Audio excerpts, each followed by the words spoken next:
The Black Stranger by Robert E. Howard. Chapter 1. The Painted Men. One moment the glade lay empty. The next, a man stood poised warily at the edge of the bushes.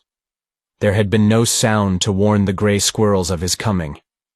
But the gay-hued birds that flitted about in the sunshine of the open space took fright at his sudden appearance and rose in a clamoring cloud.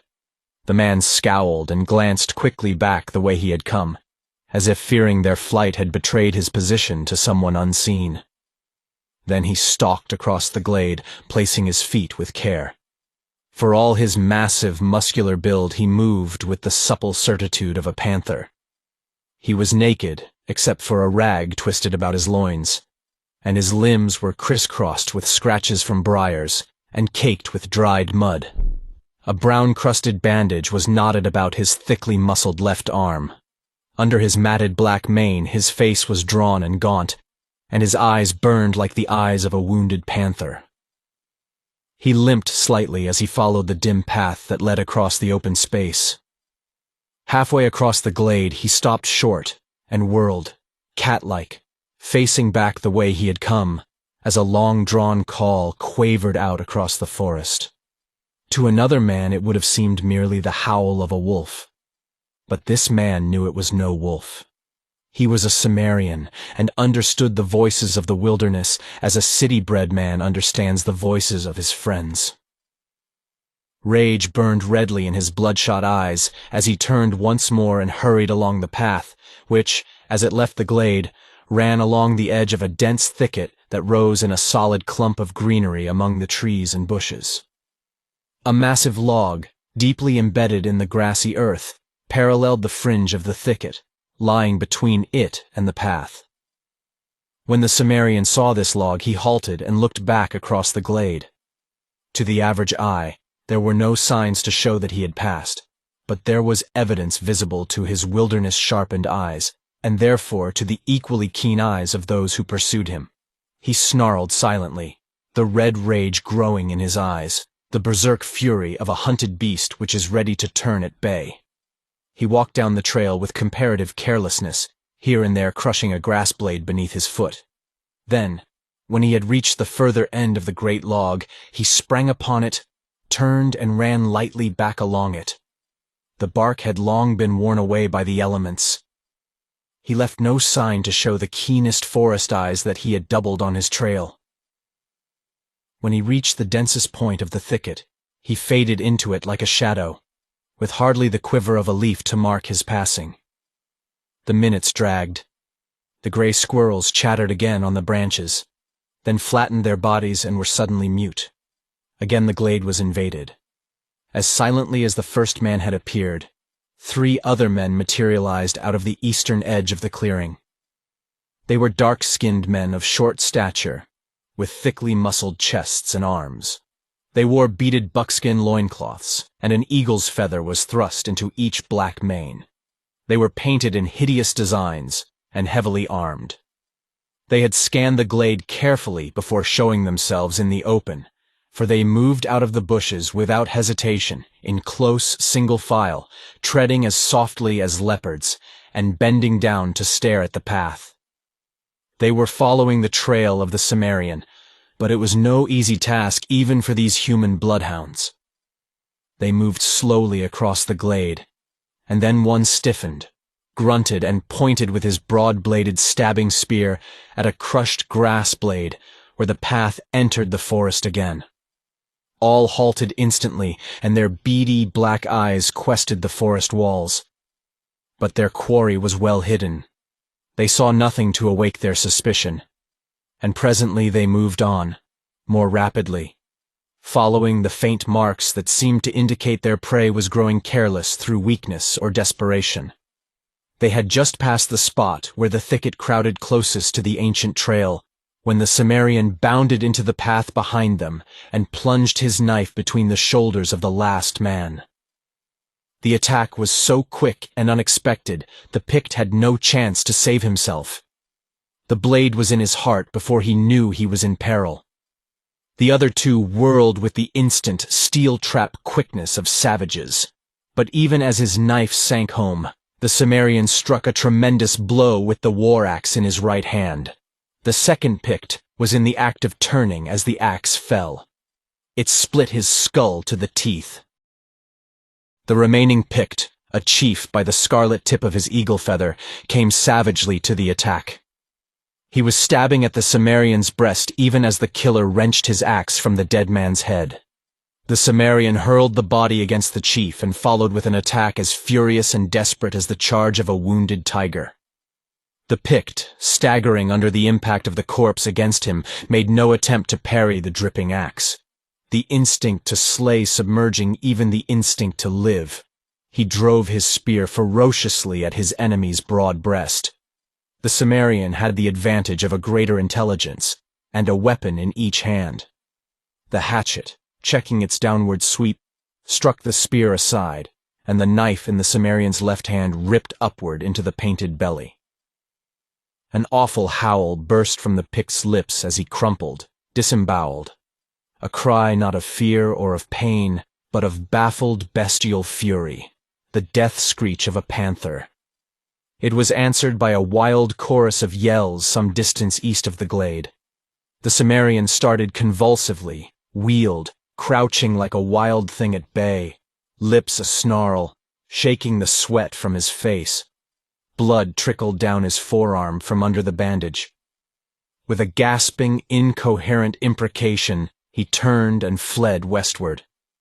He did not pick his way now, but ran with all the speed of his long legs, calling on the deep and all but inexhaustible reservoirs of endurance, which are nature's compensation for a barbaric existence. Behind him for a space the woods were silent. Then a demoniacal howling burst out at the spot he had recently left, and he knew his pursuers had found the bodies of his victims. He had no breath for cursing the blood drops that kept spilling to the ground from his freshly opened wound, leaving a trail a child could follow. He had thought that perhaps these 3 Picts were all that still pursued him of the war party which had followed him for over 100 miles. But he might have known these human wolves never quit a blood trail. The woods were silent again, and that meant they were racing after him, marking his path by the betraying blood drops he could not check. A wind out of the west blew against his face, laden with a salty dampness he recognized. Dully, he was amazed. If he was that close to the sea, the long chase had been even longer than he had realized. But it was nearly over. Even his wolfish vitality was ebbing under the terrible strain. He gasped for breath, and there was a sharp pain in his side. His legs trembled with weariness, and the lame one ached like the cut of a knife in the tendons each time he set the foot to earth. He had followed the instincts of the wilderness which bred him, straining every nerve and sinew, exhausting every subtlety and artifice to survive. Now, in his extremity, he was obeying another instinct, looking for a place to turn at bay and sell his life at a bloody price. He did not leave the trail for the tangled depths on either hand. He knew that it was futile to hope to evade his pursuers now. He ran on down the trail while the blood pounded louder and louder in his ears, and each breath he drew was a racking, dry-lipped gulp. Behind him a mad baying broke out, token that they were close on his heels, and expected to overhaul their prey swiftly. They would come as fleet as starving wolves now, howling at every leap. Abruptly he burst from the denseness of the trees and saw ahead of him the ground pitching upward and the ancient trail winding up rocky ledges between jagged boulders. All swam before him in a dizzy red mist, but it was a hill he had come to, a rugged crag rising abruptly from the forest about its foot, and the dim trail wound up to a broad ledge near the summit. That ledge would be as good a place to die as any. He limped up the trail, going on hands and knees in the steeper places, his knife between his teeth. He had not yet reached the jutting ledge when some 40 painted savages broke from among the trees, howling like wolves. At the sight of their prey, their screams rose to a devil's crescendo, and they raced toward the foot of the crag, loosing arrows as they came. The shafts showered about the man who doggedly climbed upward, and one stuck in the calf of his leg. Without pausing in his climb, he tore it out and threw it aside, heedless of the less accurate missiles which splintered on the rocks about him. Grimly, he hauled himself over the rim of the ledge and turned about, drawing his hatchet and shifting knife to hand. He lay glaring down at his pursuers over the rim, only his shock of hair and blazing eyes visible. His chest heaved as he drank in the air in great shuddering gasps, and he clenched his teeth against a tendency toward nausea. Only a few arrows whistled up at him. The horde knew its prey was cornered. The warriors came on howling, leaping agilely over the rocks at the foot of the hill, war axes in their hand. The first to reach the crag was a brawny brave whose eagle feather was stained scarlet as a token of chieftainship. He halted briefly, 1 foot on the sloping trail, arrow notched and drawn halfway back, head thrown back and lips parted for an exultant yell, but the shaft was never loosed. He froze into motionlessness, and the bloodlust in his black eyes gave way to a look of startled recognition. With a whoop, he gave back, throwing his arms wide to check the rush of his howling braves. The man crouching on the ledge above them understood the Pictish tongue, but he was too far away to catch the significance of the staccato phrases snapped at the warriors by the crimson-feathered chief. But all ceased their yelping and stood mutely staring up, not at the man on the ledge, it seemed to him, but at the hill itself. Then, without further hesitation, they unstrung their bows and thrust them into buckskin cases at their girdles, turned their backs, and trotted across the open space, to melt into the forest without a backward look. The Cimmerian glared in amazement. He knew the Pictish nature too well not to recognize the finality expressed in the departure. He knew they would not come back. They were heading for their villages, 100 miles to the east. But he could not understand it. What was there about his refuge that would cause a Pictish war party to abandon a chase it had followed so long with all the passion of hungry wolves? He knew there were sacred places, spots set aside as sanctuaries by the various clans, and that a fugitive, taking refuge in one of these sanctuaries, was safe from the clan which raised it. But the different tribes seldom respected sanctuaries of other tribes, and the men who had pursued him certainly had no sacred spots of their own in this region. They were the men of the Eagle, whose villages lay far to the east, adjoining the country of the wolf Picts. It was the wolves who had captured him in a foray against the Aquilonian settlements along Thunder River, and they had given him to the Eagles in return for a captured wolf chief. The Eaglemen had a red score against the giant Cimmerian, and now it was redder still, for his escape had cost the life of a noted war chief. That was why they had followed him so relentlessly, over broad rivers and hills, and through the long leagues of gloomy forest, the hunting grounds of hostile tribes. And now, the survivors of that long chase turned back when their enemy was run to earth and trapped. He shook his head, unable to understand it. He rose gingerly, dizzy from the long grind, and scarcely able to realize that it was over. His limbs were stiff, his wounds ached. He spat dryly and cursed, rubbing his burning bloodshot eyes with the back of his thick wrist. He blinked and took stock of his surroundings. Below him the green wilderness waved and billowed away and away in a solid mass, and above its western rim a steel-blue haze he knew hung over the ocean. The wind stirred his black mane, and the salt tang of the atmosphere revived him. He expanded his enormous chest and drank it in. Then he turned stiffly and painfully about, growling at the twinge in his bleeding calf, and investigated the ledge whereon he stood. Behind it rose a sheer rocky cliff to the crest of the crag, some 30 feet above him. A narrow, ladder-like stair of handholds had been niched into the rock, and a few feet from its foot there was a cleft in the wall, wide enough and tall enough for a man to enter. He limped to the cleft, peered in, and grunted. The sun, hanging high above the western forest, slanted into the cleft, revealing a tunnel-like cavern beyond, and rested a revealing beam on the arch at which this tunnel ended. In that arch was set a heavy iron-bound oaken door. This was amazing. This country was howling wilderness. The Cimmerian knew that for 1,000 miles, this western coast ran bare and uninhabited, except by the villages of the ferocious sealand tribes, who were even less civilized than their forest-dwelling brothers. The nearest outposts of civilization were the frontier settlements along Thunder River, hundreds of miles to the east. The Cimmerian knew he was the only white man ever to cross the wilderness that lay between that river and the coast. Yet that door was no work of Picts. Being unexplainable, it was an object of suspicion, and suspiciously he approached it, axe and knife ready.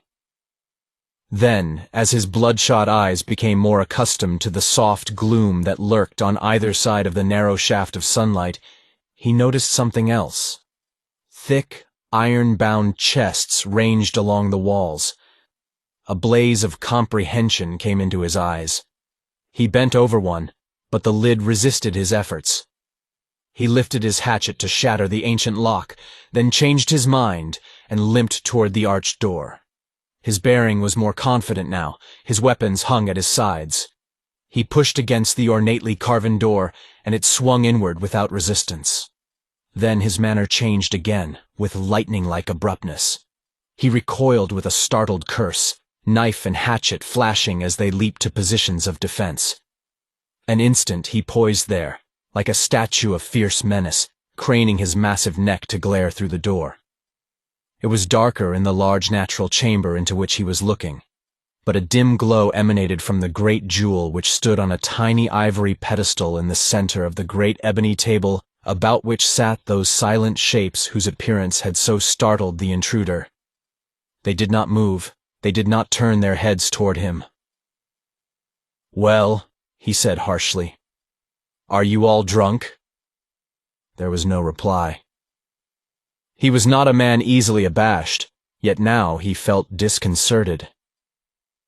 "You might offer me a glass of that wine you're swigging," he growled, his natural truculence roused by the awkwardness of the situation. "By Crom, you show damned poor courtesy to a man who's been one of your own brotherhood. Are you going to—" His voice trailed into silence, and in silence he stood and stared a while at those bizarre figures sitting so silently about the great ebon table. "They're not drunk," he muttered presently. "They're not even drinking. What devil's game is this?"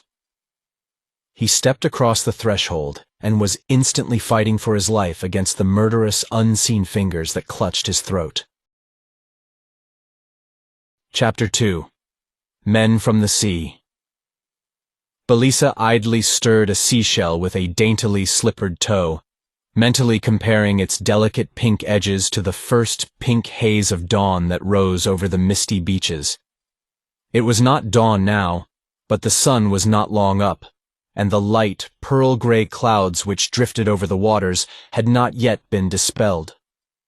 Belisa lifted her splendidly shaped head and stared out over a scene alien and repellent to her, yet drearily familiar in every detail. From her dainty feet the tawny sands ran to meet the softly lapping waves which stretched westward to be lost in the blue haze of the horizon. She was standing on the southern curve of the wide bay, and south of her the land sloped upward to the low ridge which formed one horn of that bay. From that ridge, she knew, one could look southward across the bare waters, into infinities of distance, as absolute as the view to the westward and to the northward. Glancing listlessly landward, she absently scanned the fortress which had been her home for the past year. Against a vague pearl and cerulean morning sky floated the golden and scarlet flag of her house, an ensign which awakened no enthusiasm in her youthful bosom, though it had flown triumphantly over many a bloody field in the far south. She made out the figures of men toiling in the gardens and fields that huddled near the fort, seeming to shrink from the gloomy rampart of the forest which fringed the open belt on the east, stretching north and south as far as she could see. She feared that forest, and that fear was shared by everyone in that tiny settlement. Nor was it an idle fear.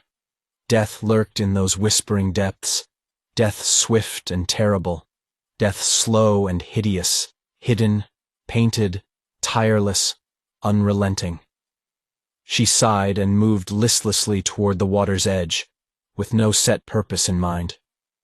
The dragging days were all of one color, and the world of cities and courts and gaiety seemed not only thousands of miles, but long ages away. Again, she sought in vain for the reason that had caused a Count of Zingara to flee with his retainers to this wild coast. 1,000 miles from the land that bore him, exchanging the castle of his ancestors for a hut of logs. Her eyes softened at the light patter of small bare feet across the sands. A young girl came running over the low sandy ridge, quite naked, her slight body dripping, and her flaxen hair plastered wetly on her small head. Her wistful eyes were wide with excitement. "Lady Belisa!" she cried, rendering the Zingaran words with a soft Ophirian accent. "Oh, Lady Belisa!" Breathless from her scamper, she stammered and made incoherent gestures with her hands. Belisa smiled and put an arm about the child, not minding that her silken dress came in contact with the damp, warm body. In her lonely, isolated life, Belisa bestowed the tenderness of a naturally affectionate nature on the pitiful waif she had taken away from a brutal master, encountered on that long voyage up from the southern coasts. "What are you trying to tell me, Tina? Get your breath, child." "A ship!" cried the girl, pointing southward.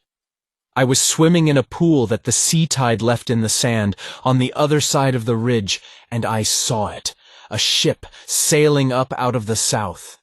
She tugged timidly at Belisa's hand, her slender body all a-quiver, and Belisa felt her own heart beat faster at the mere thought of an unknown visitor. They had seen no sail since coming to that barren shore. Tina flitted ahead of her over the yellow sands, skirting the tiny pools the outgoing tide had left in shallow depressions. They mounted the low, undulating ridge, and Tina poised there, a slender white figure against the clearing sky, her wet, flaxen hair blowing about her thin face, a frail, quivering arm outstretched. "Look, my lady." Belisa had already seen it, a billowing white sail, filled with the freshening south wind, beating up along the coast, a few miles from the point. Her heart skipped a beat. A small thing can loom large in colorless and isolated lives, but Belisa felt a premonition of strange and violent events. She felt that it was not by chance that this sail was beating up this lonely coast. There was no harbor town to the north, though one sailed to the ultimate shores of ice, and the nearest port to the south was 1,000 miles away. What brought this stranger to lonely Corvala Bay? Tina pressed close to her mistress, apprehension pinching her thin features. "Who can it be, my lady?" she stammered, the wind whipping color to her pale cheeks. "Is it the man the Count fears?" Belisa looked down at her, her brow shadowed. "Why do you say that, child? How do you know my uncle fears anyone?" "He must," returned Tina naively, "or he would never have come to hide in this lonely spot. Look, my lady, how fast it comes." "We must go and inform my uncle," murmured Belisa. "The fishing boats have not yet gone out, and none of the men have seen that sail. Get your clothes, Tina. Hurry!" The child scampered down the low slope to the pool where she had been bathing when she sighted the craft, and snatched up the slippers, tunic, and girdle she had left lying on the sand. She skipped back up the ridge, hopping grotesquely as she donned her scanty garments in mid-flight. Belisa, anxiously watching the approaching sail, caught her hand, and they hurried toward the fort. A few moments after they had entered the gate of the log palisade which enclosed the building, the strident blare of the trumpet startled the workers in the gardens, and the men just opening the boathouse doors to push the fishing boats down their rollers to the water's edge. Every man outside the fort dropped his tool, or abandoned whatever he was doing, and ran for the stockade without pausing to look about for the cause of the alarm. The straggling lines of fleeing men converged on the opened gate, and every head was twisted over its shoulder to gaze fearfully at the dark line of woodland to the east. Not one looked seaward. They thronged through the gate, shouting questions at the sentries who patrolled the firing ledges built below the up-jutting points of the upright palisade logs. "What is it? Why are we called in? Are the Picts coming?" For answer, one taciturn man-at-arms in worn leathers and rusty steel pointed southward. From his vantage point, the sail was now visible. Men began to climb up on the ledges, staring toward the sea. On a small lookout tower on the roof of the manor house, which was built of logs like the other buildings, Count Valenzo watched the on-sweeping sail as it rounded the point of the southern horn. The Count was a lean, wiry man of medium height and late middle age. He was dark, somber of expression. Trunk hose and doublet were of black silk, the only color about his costume the jewels that twinkled on his sword hilt, and the wine-colored cloak thrown carelessly over his shoulder. He twisted his thin black mustache nervously, and turned his gloomy eyes on his seneschal, a leather-featured man in steel and satin. "What do you make of it, Galbro?" "A carrack," answered the seneschal. "It is a carrack trimmed and rigged like a craft of the Barachan pirates. Look there." A chorus of cries below them echoed his ejaculation. The ship had cleared the point and was slanting inward across the bay, and all saw the flag that suddenly broke forth from the masthead, a black flag with a scarlet skull gleaming in the sun. The people within the stockade stared wildly at that dread emblem. Then all eyes turned up toward the tower, where the master of the fort stood somberly, his cloak whipping about him in the wind. "It's a Barachan, all right," grunted Galbro, "and unless I am mad, it's Strom's red hand. What is he doing on this naked coast?" "He can mean no good for us," growled the Count. A glance below showed him that the massive gates had been closed, and that the captain of his men-at-arms, gleaming in steel, was directing his men to their stations, some to the ledges, some to the tower loopholes. He was massing his main strength along the western wall, in the midst of which was the gate. Valenzo had been followed into exile by 100 men, soldiers, vassals, and serfs. Of these, some 40 were men-at-arms, wearing helmets and suits of mail, armed with swords, axes, and crossbows. The rest were toilers, without armor save for shirts of toughened leather. But they were brawny stalwarts, and skilled in the use of their hunting bows, woodsmen's axes, and boar spears. They took their places, scowling at their hereditary enemies. The pirates of the Barachan Isles, a tiny archipelago off the southwestern coast of Zingara, had preyed on the people of the mainland for more than a century. The men on the stockade gripped their bows or boar spears, and stared somberly at the carrack which swung inshore, its brasswork flashing in the sun. They could see the figures swarming on the deck and hear the lusty yells of the seamen. Steel twinkled along the rail. The Count had retired from the tower, shooing his niece and her eager protégé before him, and having donned helmet and cuirass, he betook himself to the palisade to direct the defense. His subjects watched him with moody fatalism. They intended to sell their lives as dearly as they could, but they had scant hope of victory, in spite of their strong position. They were oppressed by a conviction of doom. A year on that naked coast, with the brooding threat of that devil-haunted forest looming forever at their backs, had shadowed their souls with gloomy forebodings. Their women stood silently in the doorways of their huts, built inside the stockade, and quieted the clamor of their children. Belisa and Tina watched eagerly from an upper window in the manor house, and Belisa felt the child's tense little body all a-quiver within the crook of her protecting arm. "They will cast anchor near the boathouse," murmured Belisa. "Yes, there goes their anchor 100 yards offshore. Do not tremble so, child. They cannot take the fort. Perhaps they wish only fresh water and supplies. Perhaps a storm blew them into these seas." "They are coming ashore in longboats," exclaimed the child. "Oh, my lady, I am afraid. They are big men in armor. Look how the sun strikes fire from their pikes and burgonets. Will they eat us? Belisa burst into laughter in spite of her apprehension. Of course not. Who put that idea into your head? Zingalito told me the Barachans eat women. He was teasing you. The Barachans are cruel, but they are no worse than the Zingaran renegades who call themselves buccaneers. Zingalito was a buccaneer once. He was cruel, muttered the child. I'm glad the Picts cut his head off. Hush, child. Belisa shuddered slightly. You must not speak that way. Look, the pirates have reached the shore. They line the beach, and one of them is coming toward the fort. That must be Strom. Ahoy! The fort there, came a hail in a voice gusty as the wind. I come under a flag of truce. The Count's helmeted head appeared over the points of the palisade. His stern face, framed in steel, surveyed the pirate somberly. Strom had halted just within good earshot. He was a big man, bare-headed, his tawny hair blowing in the wind.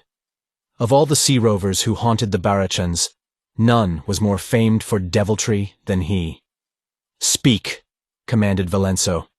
I have scant desire to converse with one of your breed. Strom laughed with his lips, not with his eyes. When your galleon escaped me in that squall off the Tralibes last year, I never thought to meet you again on the Pictish coast, Valenso, said he. Although at the time I wondered what your destination might be. By Mitra, had I known, I would have followed you then.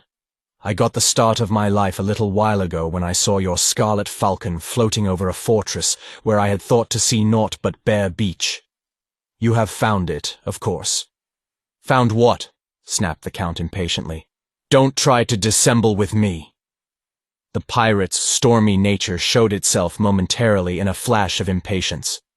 I know why you came here, and I have come for the same reason. I don't intend to be balked. Where is your ship? That is none of your affair. You have none, confidently asserted the pirate. I see pieces of a galleon's masts in that stockade. It must have been wrecked somehow after you landed here. If you'd had a ship, you'd have sailed away with your plunder long ago. What are you talking about, damn you? Yelled the Count. My plunder. Am I a Barachan to burn and loot? Even so. What would I loot on this naked coast? That which you came to find, answered the pirate coolly. The same thing I'm after, and mean to have. But I'll be easy to deal with. Just give me the loot, and I'll go my way and leave you in peace. You must be mad, snarled Valenso. I came here to find solitude and seclusion, which I enjoyed until you crawled out of the sea, you yellow-headed dog. Be gone. I did not ask for a parley, and I weary of this empty talk. Take your rogues and go your ways. When I go, I'll leave that hovel in ashes, roared the pirate in a transport of rage. For the last time, will you give me the loot in return for your lives? I have you hemmed in here, and 150 men ready to cut your throats at my word. For answer, the Count made a quick gesture with his hand below the points of the palisade. Almost instantly, a shaft hummed venomously through a loophole and splintered on Strom's breastplate. The pirate yelled ferociously, bounded back and ran toward the beach, with arrows whistling all about him. His men roared and came on like a wave, blades gleaming in the sun. Curse you, dog, raved the Count, felling the offending archer with his iron-clad fist. Why did you not strike his throat above the gorget?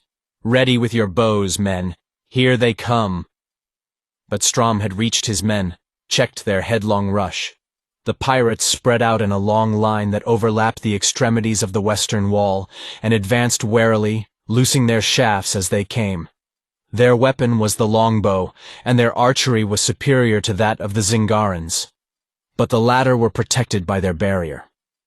The long arrows arched over the stockade and quivered upright in the earth. One struck the windowsill, over which Belisa watched, wringing a cry of fear from Tina, who cringed back, her wide eyes fixed on the venomous, vibrating shaft. The Zingarans sent their bolts and hunting arrows in return, aiming and loosing without undue haste. The women had herded the children into their huts, and now stoically awaited whatever fate the gods had in store for them. The Barakans were famed for their furious and headlong style of battling, but they were wary as they were ferocious, and did not intend to waste their strength vainly in direct charges against the ramparts. They maintained their widespread formation, creeping along and taking advantage of every natural depression and bit of vegetation, which was not much, for the ground had been cleared on all sides of the fort against the threat of Pictish raids. A few bodies lay prone on the sandy earth, back pieces glinting in the sun, quarrel shafts standing up from armpit or neck. But the pirates were quick as cats, always shifting their position, and were protected by their light armor. Their constant raking fire was a continual menace to the men in the stockade. Still, it was evident that as long as the battle remained an exchange of archery, the advantage must remain with the sheltered Zingarans. But down at the boathouse on the beach, men were at work with axes. The Count cursed sulphurously when he saw the havoc they were making among his boats, which had been built laboriously of planks sawn out of solid logs. "They're making a mantlet, curse them," he raged. "A sally now, before they complete it, while they're scattered." Galbro shook his head, glancing at the bare-armed henchmen with their clumsy pikes.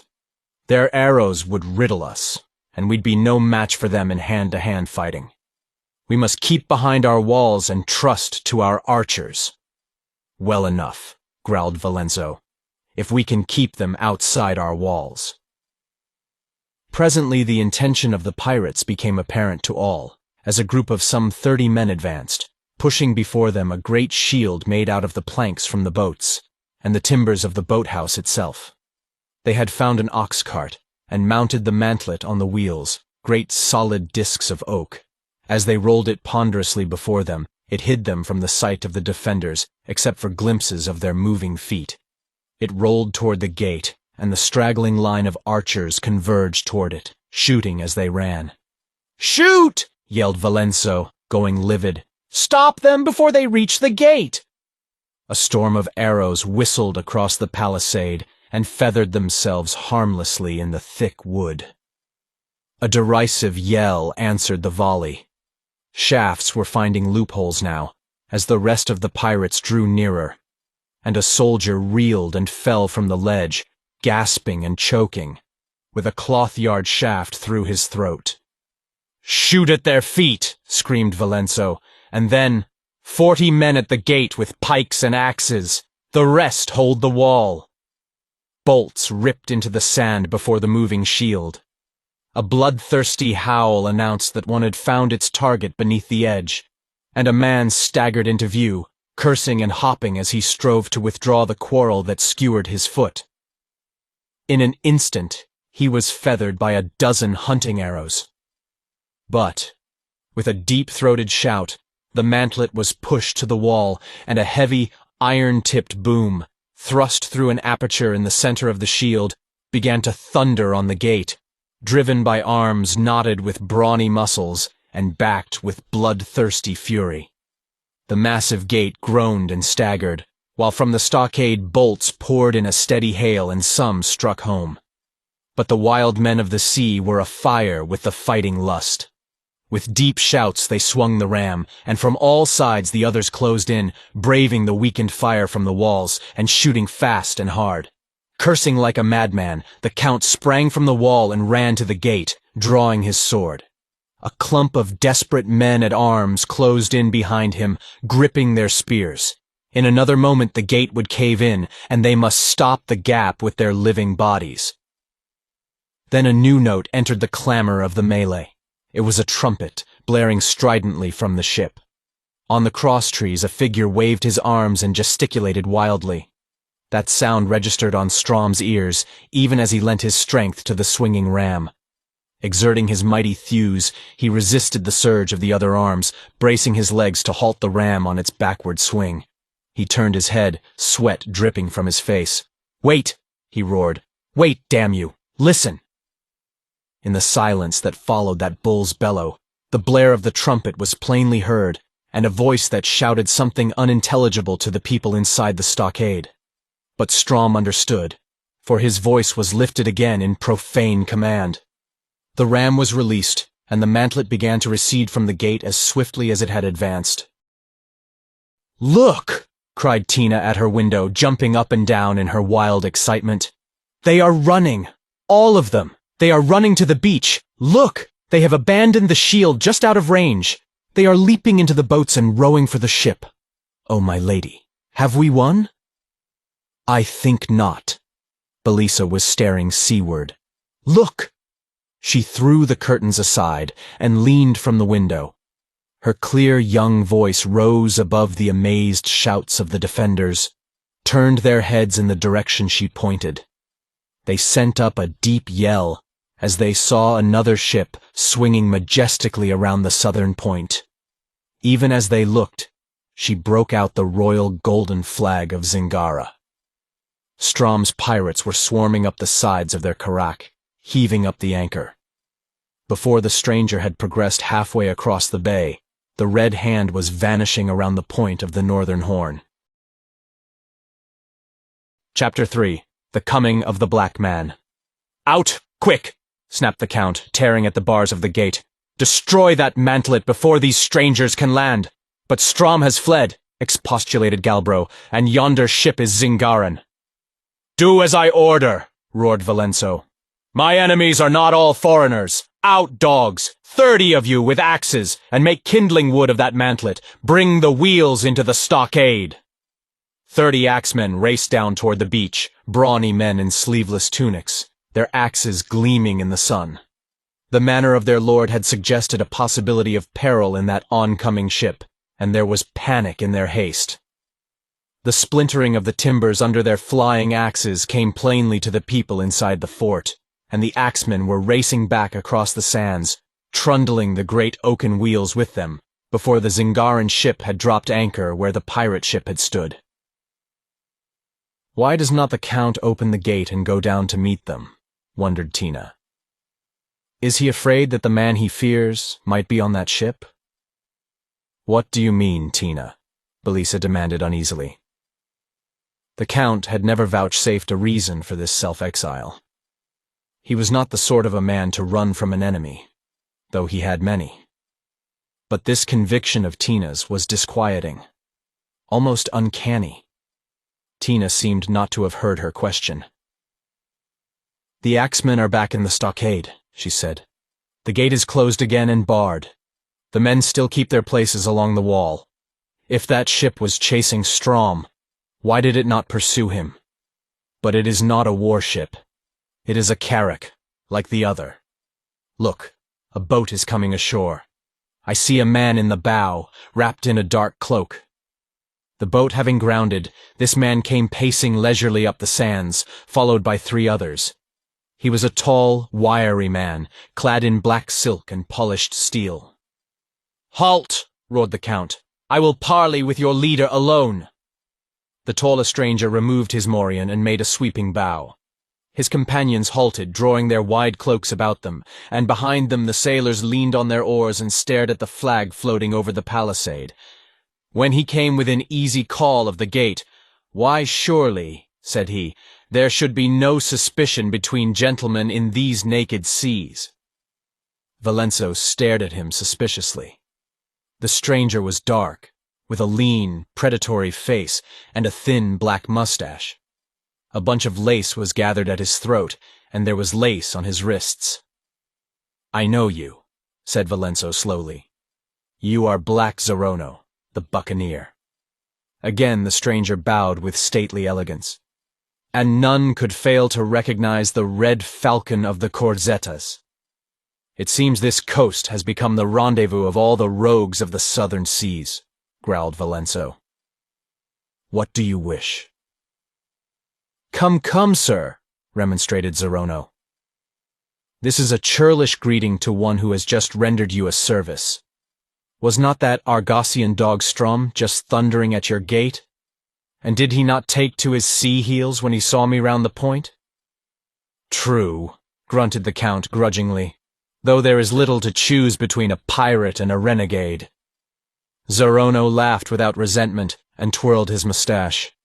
You are blunt in speech, my lord, but I desire only leave to anchor in your bay, to let my men hunt for meat and water in your woods, and perhaps to drink a glass of wine myself at your board. I see not how I can stop you, growled Valenzo.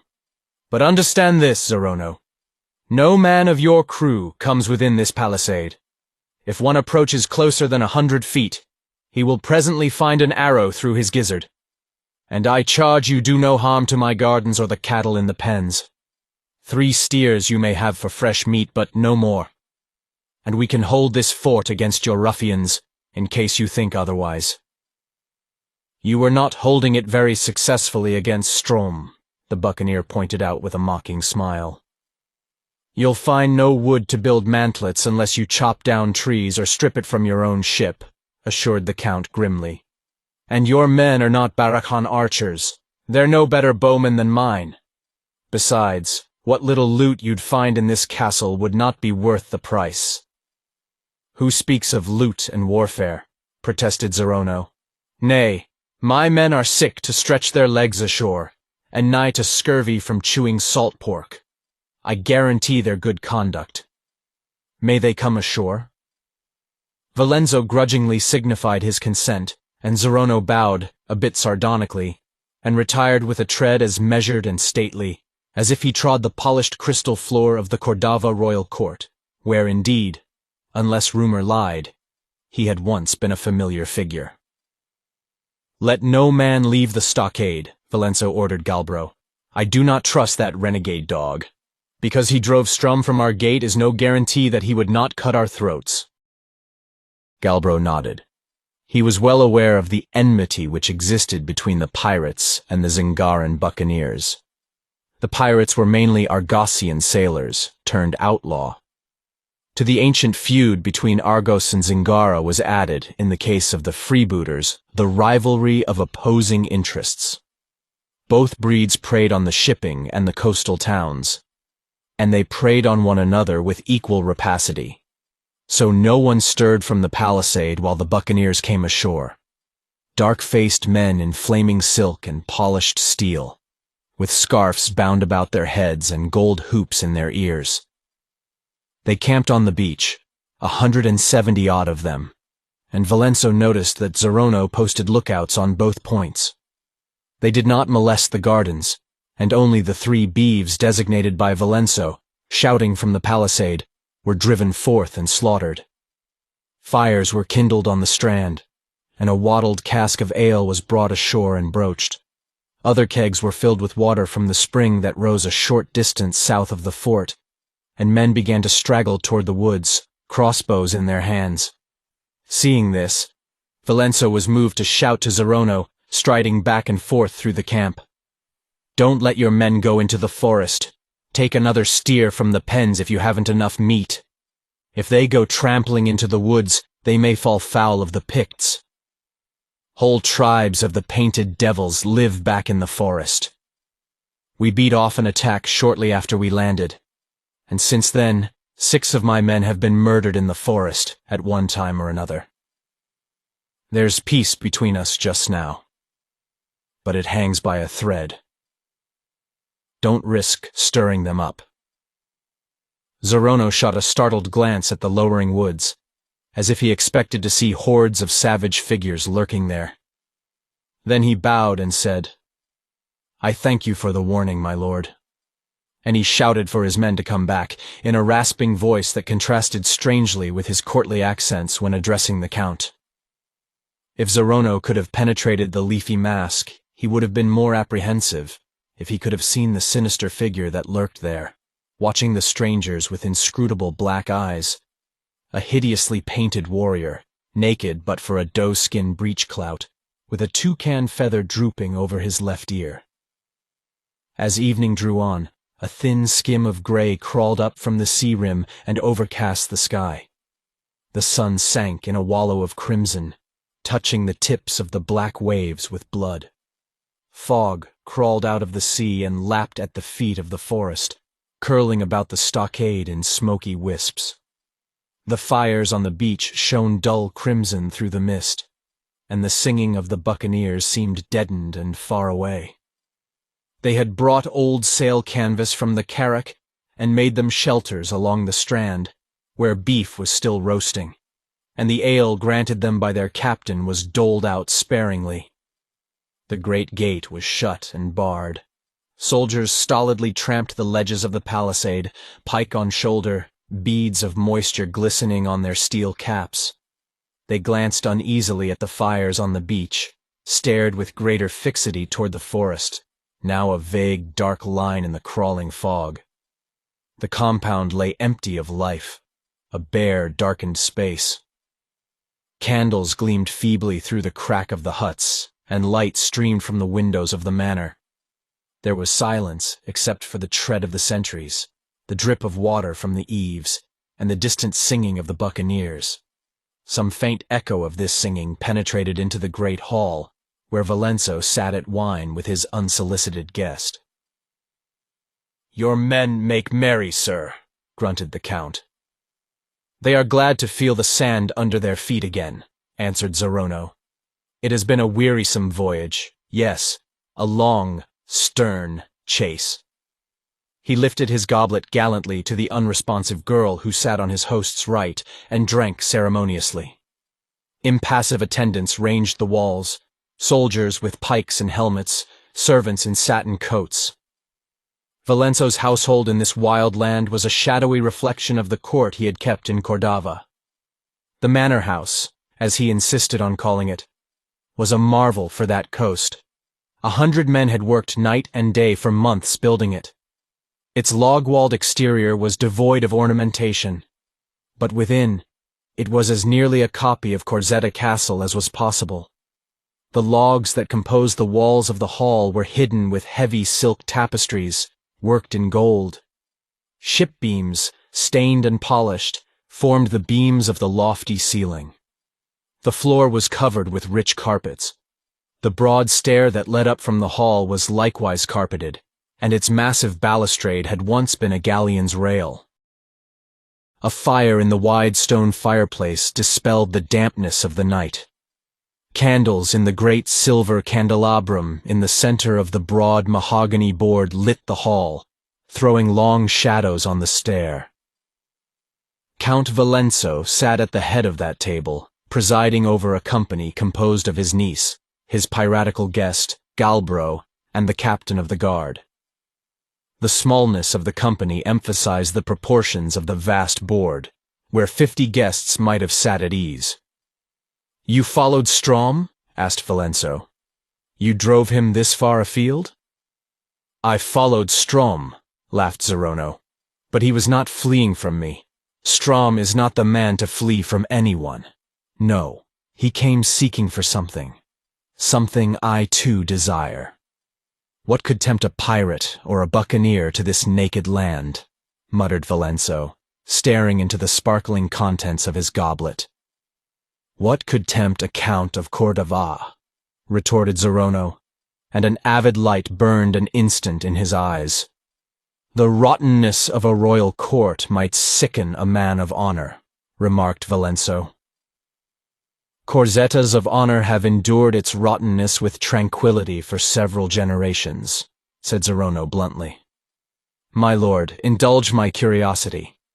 Why did you sell your lands, load your galleon with the furnishings of your castle, and sail over the horizon out of the knowledge of the king and the nobles of Zingara? And why settle here, when your sword and your name might carve out a place for you in any civilized land?" Valenzo toyed with the golden seal chain about his neck. "As to why I left Zingara," he said, "that is my own affair. But it was chance that left me stranded here. I had brought all my people ashore, and much of the furnishings you mentioned, intending to build a temporary habitation. But my ship, anchored out there in the bay, was driven against the cliffs of the North Point and wrecked by a sudden storm out of the west.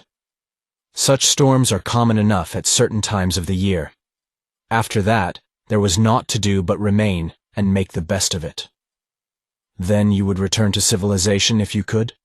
Not to Cordova, but perhaps to some far clime, to Vendia or Kitai.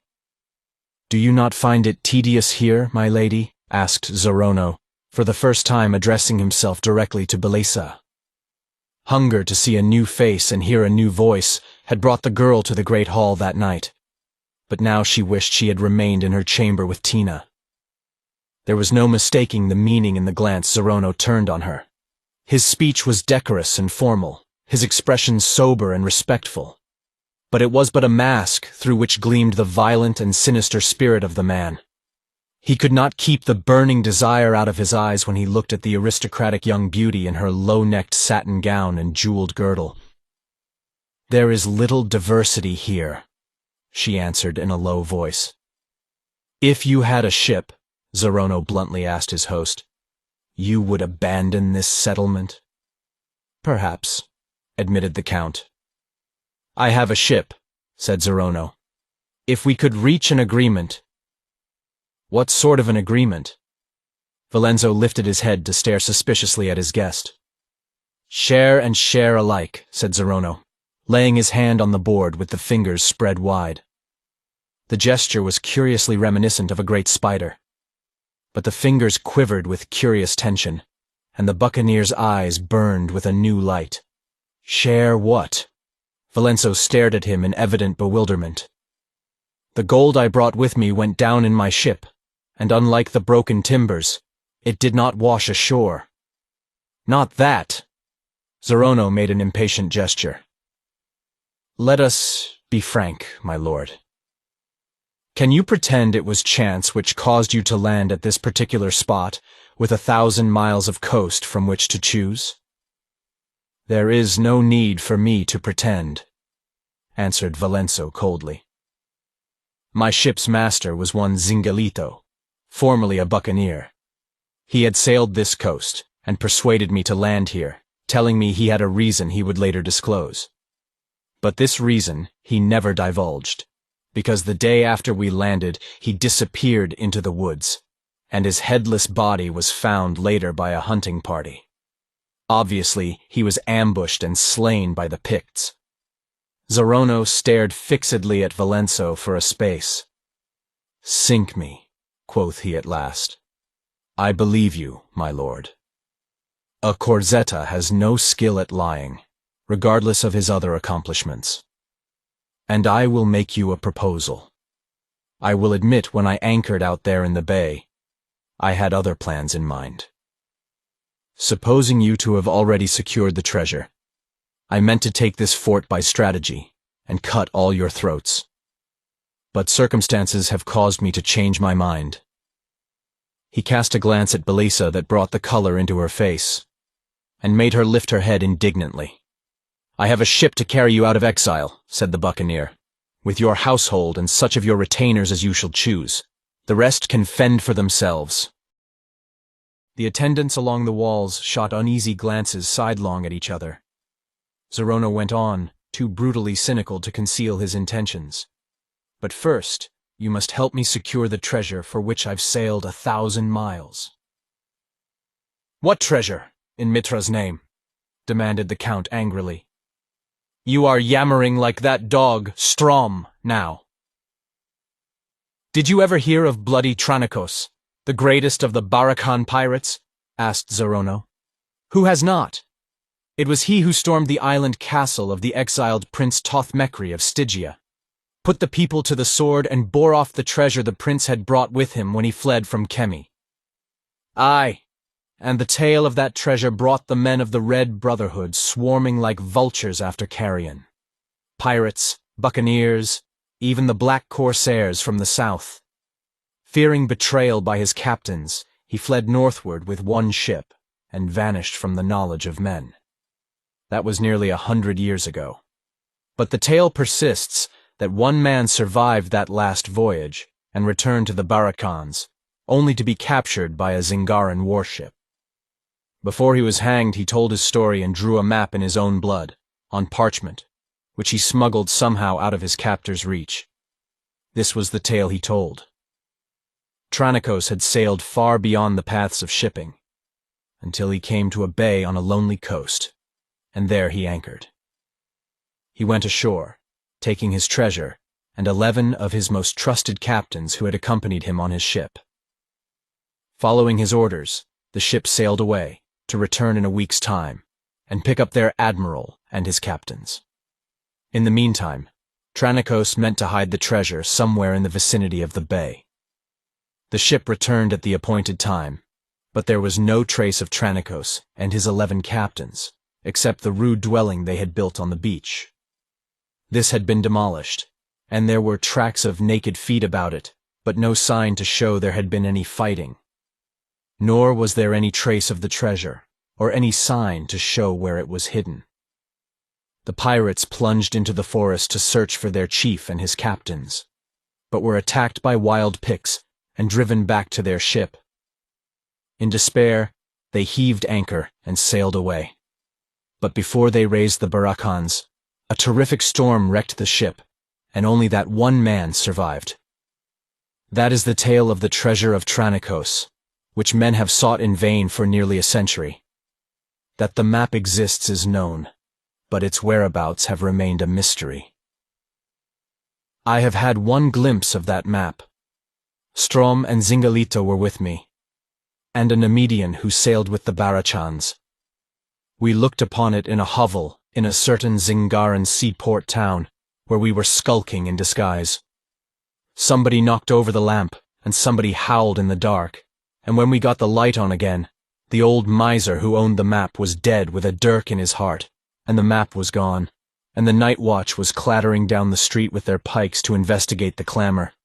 We scattered, and each went his own way. For years thereafter, Strom and I watched one another, each supposing the other had the map. Well, as it turned out, neither had it. But recently word came to me that Strom had departed northward, so I followed him. You saw the end of that chase. I had but a glimpse at the map as it lay on the old miser's table, and could tell nothing about it. But Strom's actions show that he knows this is the bay where Tranicos anchored. I believe that they hid the treasure somewhere in that forest and returning, were attacked and slain by the Picts. The Picts did not get the treasure. Men have traded up and down this coast a little, knowing nothing of the treasure, and no gold ornament or rare jewel has ever been seen in the possession of the coastal tribes. This is my proposal. Let us combine our forces.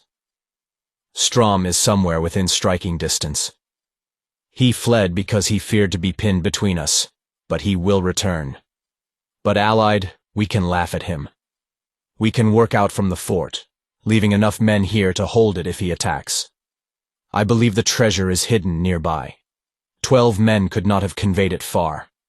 We will find it, load it in my ship, and sail for some foreign port where I can cover my past with gold. I am sick of this life. I want to go back to a civilized land, and live like a noble, with riches and slaves and a castle, and a wife of noble blood.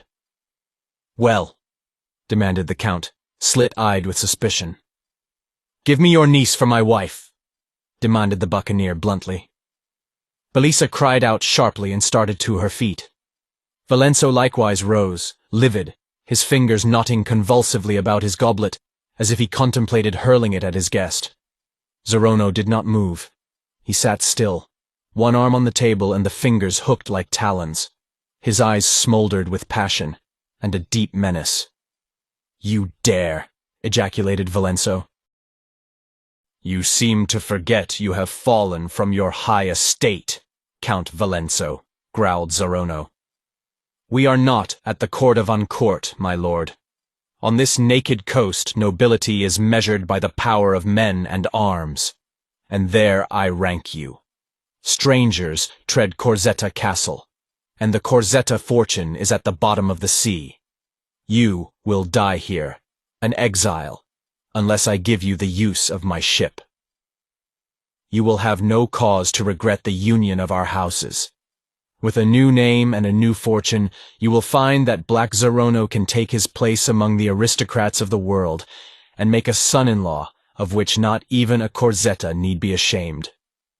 You are mad to think of it, exclaimed the Count violently. You? Who is that? A patter of soft-slippered feet distracted his attention. Tina came hurriedly into the hall, hesitated when she saw the Count's eyes fixed angrily on her, curtsied deeply, and sidled around the table to thrust her small hands into Belesa's fingers. She was panting slightly, her slippers were damp, and her flaxen hair was plastered down on her head. "Tina!" exclaimed Belesa anxiously. "Where have you been? I thought you were in your chamber hours ago." "I was," answered the child breathlessly. "But I missed my coral necklace you gave me." She held it up, a trivial trinket, but prized beyond all her other possessions because it had been Belesa's first gift to her. "I was afraid you wouldn't let me go, if you knew. A soldier's wife helped me out of the stockade and back again. Please, my lady, don't make me tell who she was, because I promised not to. I found my necklace by the pool where I bathed this morning. Please punish me if I have done wrong." "Tina!" groaned Belesa, clasping the child to her. "I'm not going to punish you. But you should not have gone outside the palisade, with these buccaneers camped on the beach, and always a chance of Picts skulking about. Let me take you to your chamber and change these damp clothes." "Yes, my lady," murmured Tina. "But first, let me tell you about the black man." "What?" The startling interruption was a cry that burst from Valenzo's lips. His goblet clattered to the floor as he caught the table with both hands. If a thunderbolt had struck him, the lord of the castle's bearing could not have been more subtly or horrifyingly altered. His face was livid, his eyes almost starting from his head. "What did you say?" he panted, glaring wildly at the child who shrank back against Belesa in bewilderment. "What did you say, wench?" "A black man, my lord," she stammered, while Belesa, Zorono, and the attendants stared at him in amazement. "When I went down to the pool to get my necklace, I saw him. There was a strange moaning in the wind, and the sea whimpered like a thing in fear. And then he came. I was afraid, and hid behind a little ridge of sand. He came from the sea in a strange black boat, with blue fire playing all about it, but there was no torch. He drew his boat up on the sands below the south point and strode toward the forest, looking like a giant in the fog, a great, tall man, black like a Cushite. Valenzo reeled as if he had received a mortal blow. He clutched at his throat, snapping the golden chain in his violence. With the face of a madman, he lurched about the table and tore the child screaming from Belesa's arms. "You little slut!" he panted. "You lie! You have heard me mumbling in my sleep and have told this lie to torment me. Say you lie before I tear the skin from your back." "Uncle!" cried Belesa, in outraged bewilderment, trying to free Tina from his grasp. "Are you mad? What are you about?" With a snarl, he tore her hand from his arm and spun her staggering into the arms of Galbro, who received her with a leer he made little effort to disguise. "Mercy, my lord," sobbed Tina. "I did not lie!" "I said you lied!" roared Valenzo. "Gebrelo!" The stolid serving man seized the trembling youngster and stripped her with one brutal wrench that tore her scanty garments from her body. Wheeling, he drew her slender arms over his shoulders, lifting her writhing feet clear of the floor. "Uncle!" shrieked Belesa, writhing vainly in Galbro's lustful grasp. "You are mad! You cannot! Oh, you cannot!" The voice choked in her throat as Valenzo caught up a jewel-hilted riding whip and brought it down across the child's frail body with a savage force that left a red wheal across her naked shoulders. Belesa moaned, sick with the anguish in Tina's shriek. The world had suddenly gone mad. As in a nightmare, she saw the stolid faces of the soldiers and servants, beast faces, the faces of oxen, reflecting neither pity nor sympathy. Zorono's faintly sneering face was part of the nightmare. Nothing in that crimson haze was real except Tina's naked white body, crisscrossed with red welts from shoulders to knees. No sound real except the child's sharp cries of agony and the panting gasps of Valenzo as he lashed away with the staring eyes of a madman, shrieking, "You lie! You lie! Curse you! You lie! Admit your guilt, or I will flay your stubborn body. He could not have followed me here." "Oh, have mercy, my lord," screamed the child, writhing vainly on the brawny servant's back, too frantic with fear and pain to have the wit to save herself by a lie. Blood trickled in crimson beads down her quivering thighs. "I saw him. I do not lie. Mercy, please." "Ah, you fool, screamed Belisa, almost beside herself. "Do you not see she is telling the truth? Oh, you beast, beast, beast!" Suddenly, some shred of sanity seemed to return to the brain of Count Valenzo Corzetta. Dropping the whip, he reeled back and fell up against the table, clutching blindly at its edge. He shook as with an ague. His hair was plastered across his brow in dank strands, and sweat dripped from his livid countenance, which was like a carven mask of fear. Tina, released by Gabriello, slipped to the floor in a whimpering heap. Belisa tore free from Galbro, rushed to her, sobbing, and fell on her knees, gathering the pitiful waif into her arms. She lifted a terrible face to her uncle to pour upon him the full vials of her wrath. But he was not looking at her. He seemed to have forgotten both her and his victim. In a daze of incredulity, she heard him say to the buccaneer, "I accept your offer, Zorono. In Mitra's name, let us find this accursed treasure and be gone from this damned coast." At this, the fire of her fury sank to sick ashes. In stunned silence, she lifted the sobbing child in her arms and carried her up the stair. A glance backward showed Valenzo crouching rather than sitting at the table, gulping wine from a huge goblet he gripped in both shaking hands, while Zorono towered over him like a somber predatory bird, puzzled at the turn of events, but quick to take advantage of the shocking change that had come over the Count. He was talking in a low, decisive voice, and Valenzo nodded mute agreement, like one who scarcely heeds what is being said.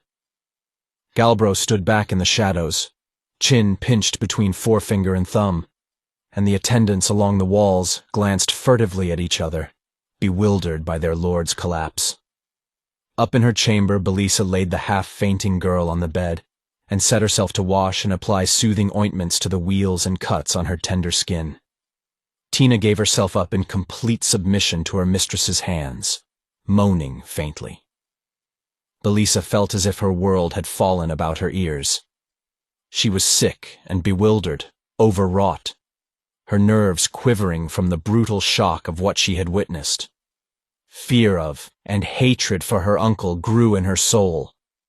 She had never loved him. He was harsh and apparently without natural affection, grasping and avid. But she had considered him just and fearless. Revulsion shook her at the memory of his staring eyes and bloodless face. It was some terrible fear which had roused this frenzy, and because of this fear Valenzo had brutalized the only creature she had to love and cherish. Because of that fear he was selling her, his niece, to an infamous outlaw. What was behind this madness? Who was the black man Tina had seen? The child muttered in semi-delirium. "I did not lie, my lady. Indeed I did not. It was a black man in a black boat that burned like blue fire on the water. A tall man, black-skinned, and wrapped in a black cloak. I was afraid when I saw him, and my blood ran cold. He left his boat on the sands and went into the forest. Why did the Count whip me for seeing him?" "Hush, Tina," soothed Belisa. "Lie quiet. The smarting will soon pass." The door opened behind her, and she whirled, snatching up a jeweled dagger. The Count stood in the door, and her flesh crawled at the sight. He looked years older. His face was gray and drawn, and his eyes stared in a way that roused fear in her bosom. She had never been close to him. Now she felt as though a gulf separated them. He was not her uncle who stood there, but a stranger come to menace her. She lifted the dagger. "If you touch her again," she whispered from dry lips, "I swear before Mitra, I will sink this blade in your breast." He did not heed her. "I have posted a strong guard about the manor," he said. Zorono brings his men into the stockade tomorrow. He will not sail until he has found the treasure. When he finds it, we shall sail at once for some port not yet decided upon." "And you will sell me to him?" she whispered. "In Mitra's name." He fixed upon her a gloomy gaze in which all considerations but his own self-interest had been crowded out. She shrank before it, seeing in it the frantic cruelty that possessed the man in his mysterious fear. "You will do as I command," he said presently, with no more human feeling in his voice than there is in the ring of flint on steel. And turning, he left the chamber. Blinded by a sudden rush of horror, Belisa fell fainting beside the couch where Tina lay.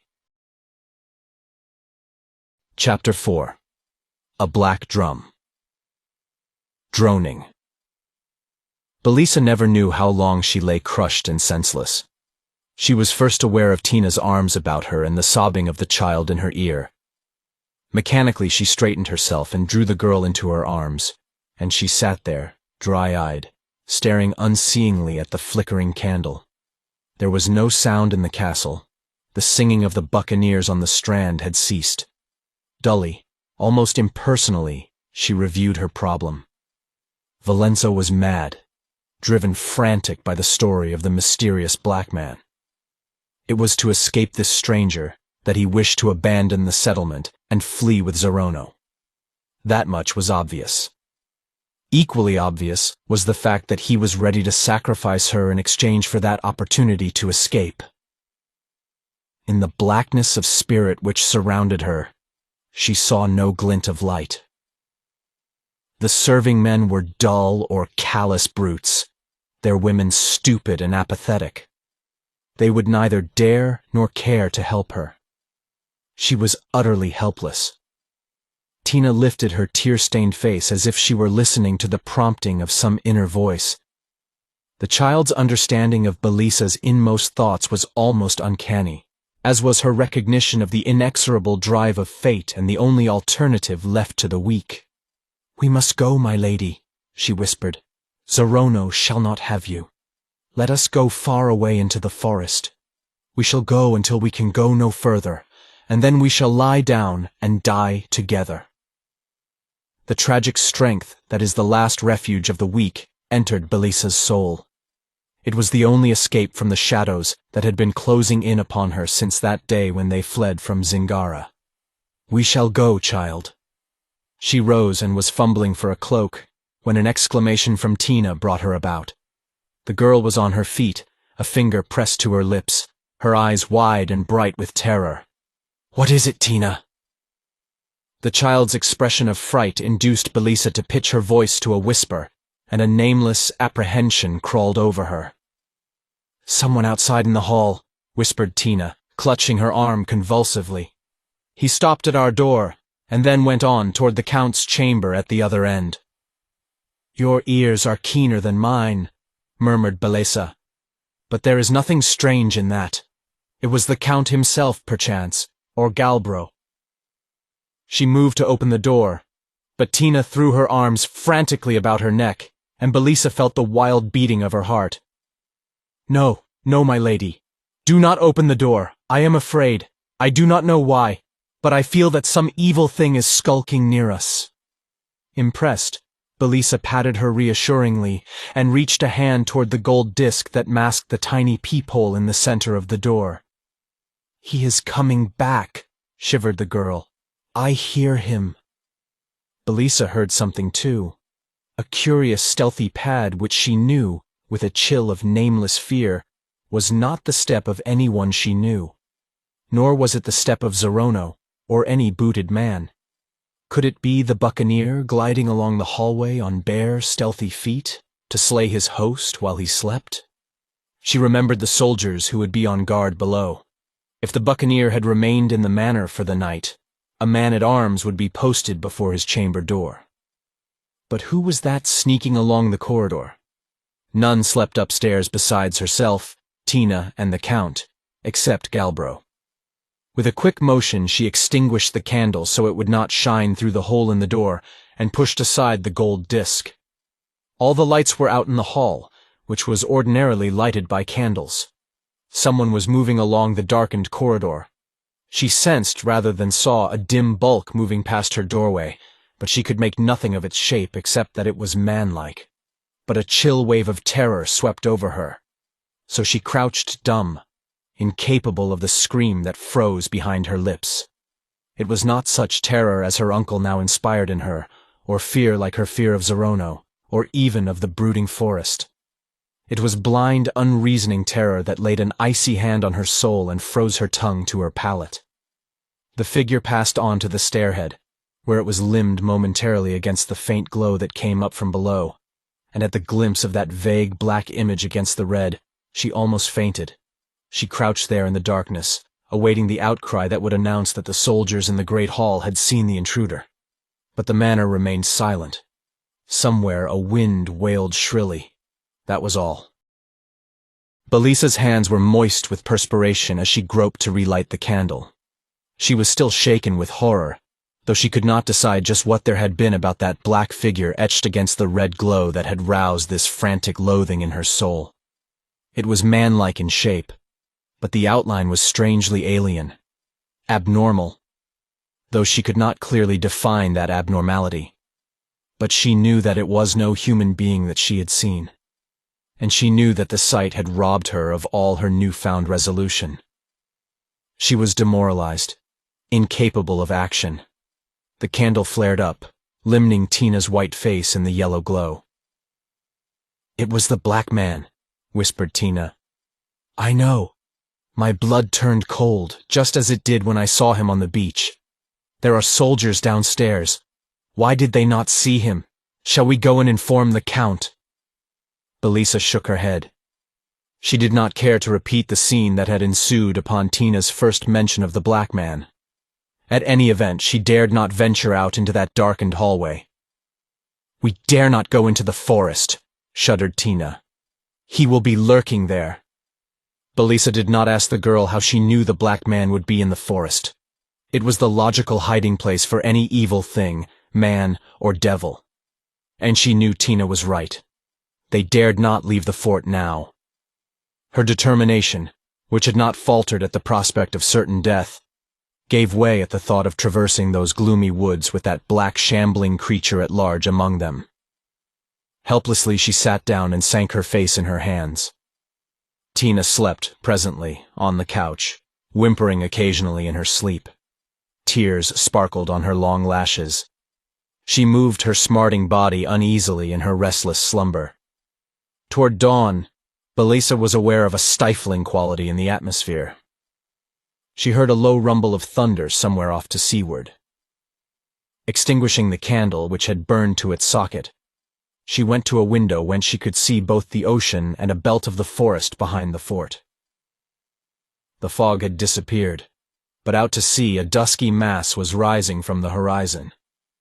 From it lightning flickered, and the low thunder growled. An answering rumble came from the black woods. Startled, she turned and stared at the forest, a brooding black rampart.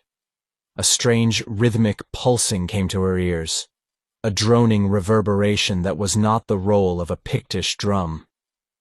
"The drum!" sobbed Tina, spasmodically opening and closing her fingers in her sleep. The black man, beating on a black drum, in the black woods. Oh, save us! Belisa shuddered. Along the eastern horizon ran a thin white line that presaged dawn. But that black cloud on the western rim writhed and billowed, swelling and expanding.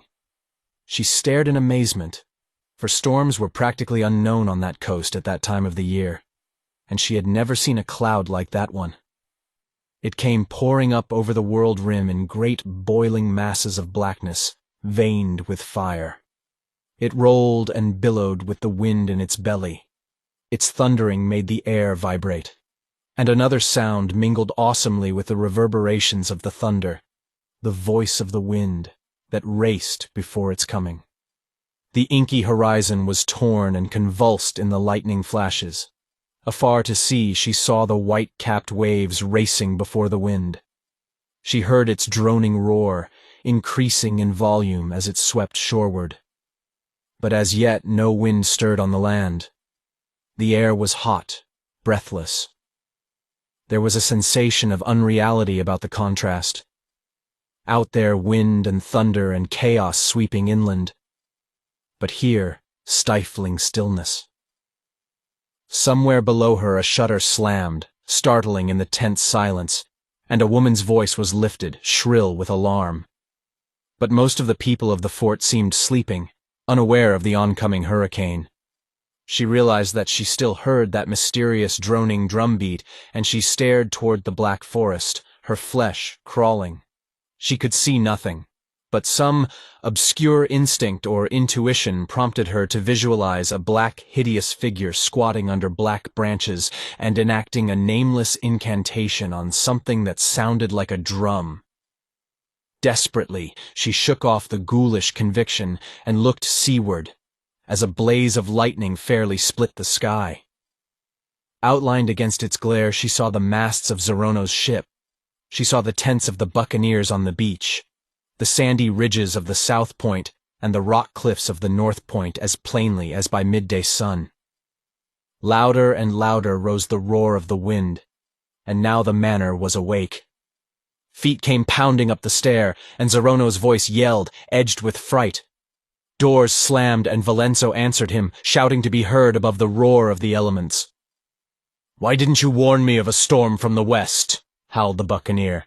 "If the anchors don't hold—" "A storm never came from the west before, at this time of year," shrieked Valenzo, rushing from his chamber in his nightshirt, his face livid and his hair standing stiffly on end. "This is the work of—" His words were drowned as he raced madly up the ladder that led to the lookout tower, followed by the swearing buccaneer. Belisa crouched at her window, awed and deafened. Louder and louder rose the wind, until it drowned all other sound, all except that maddening droning that now rose like an inhuman chant of triumph. It roared inshore, driving before it a foaming, league-long crest of white. And then all hell and destruction was loosed on that coast. Rain fell in driving torrents, sweeping the beaches with blind frenzy. The wind hit like a thunderclap, making the timbers of the fort quiver. The surf roared over the sands, drowning the coals of the fires the seamen had built. In the glare of lightning, Belisa saw, through the curtain of the slashing rain, the tents of the buccaneers whipped to ribbons and washed away. Saw the men themselves staggering toward the fort, beaten almost to the sands by the fury of torrent and blast.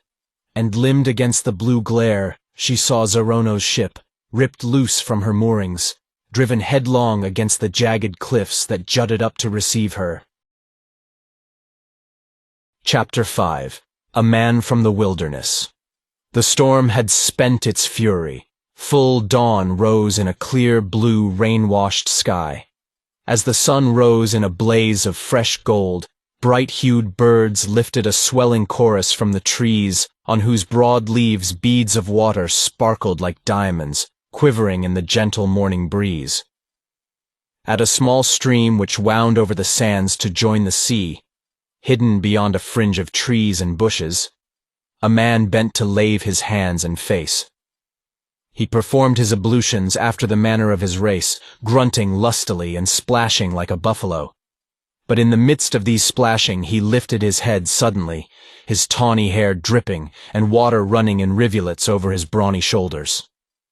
He crouched in a listening attitude for a split second, then was on his feet and facing inland, sword in hand, all in one motion. And there he froze, glaring wide-mouthed. A man as big as himself was striding toward him over the sands, making no attempt at stealth, and the pirate's eyes widened as he stared at the close-fitting silk breeches, high flaring-topped boots, wide-skirted coat and headgear of 100 years ago. There was a broad cutlass in the stranger's hand, and unmistakable purpose in his approach. The pirate went pale, as recognition blazed in his eyes. "You!" he ejaculated unbelievingly. "By Mitra! You!"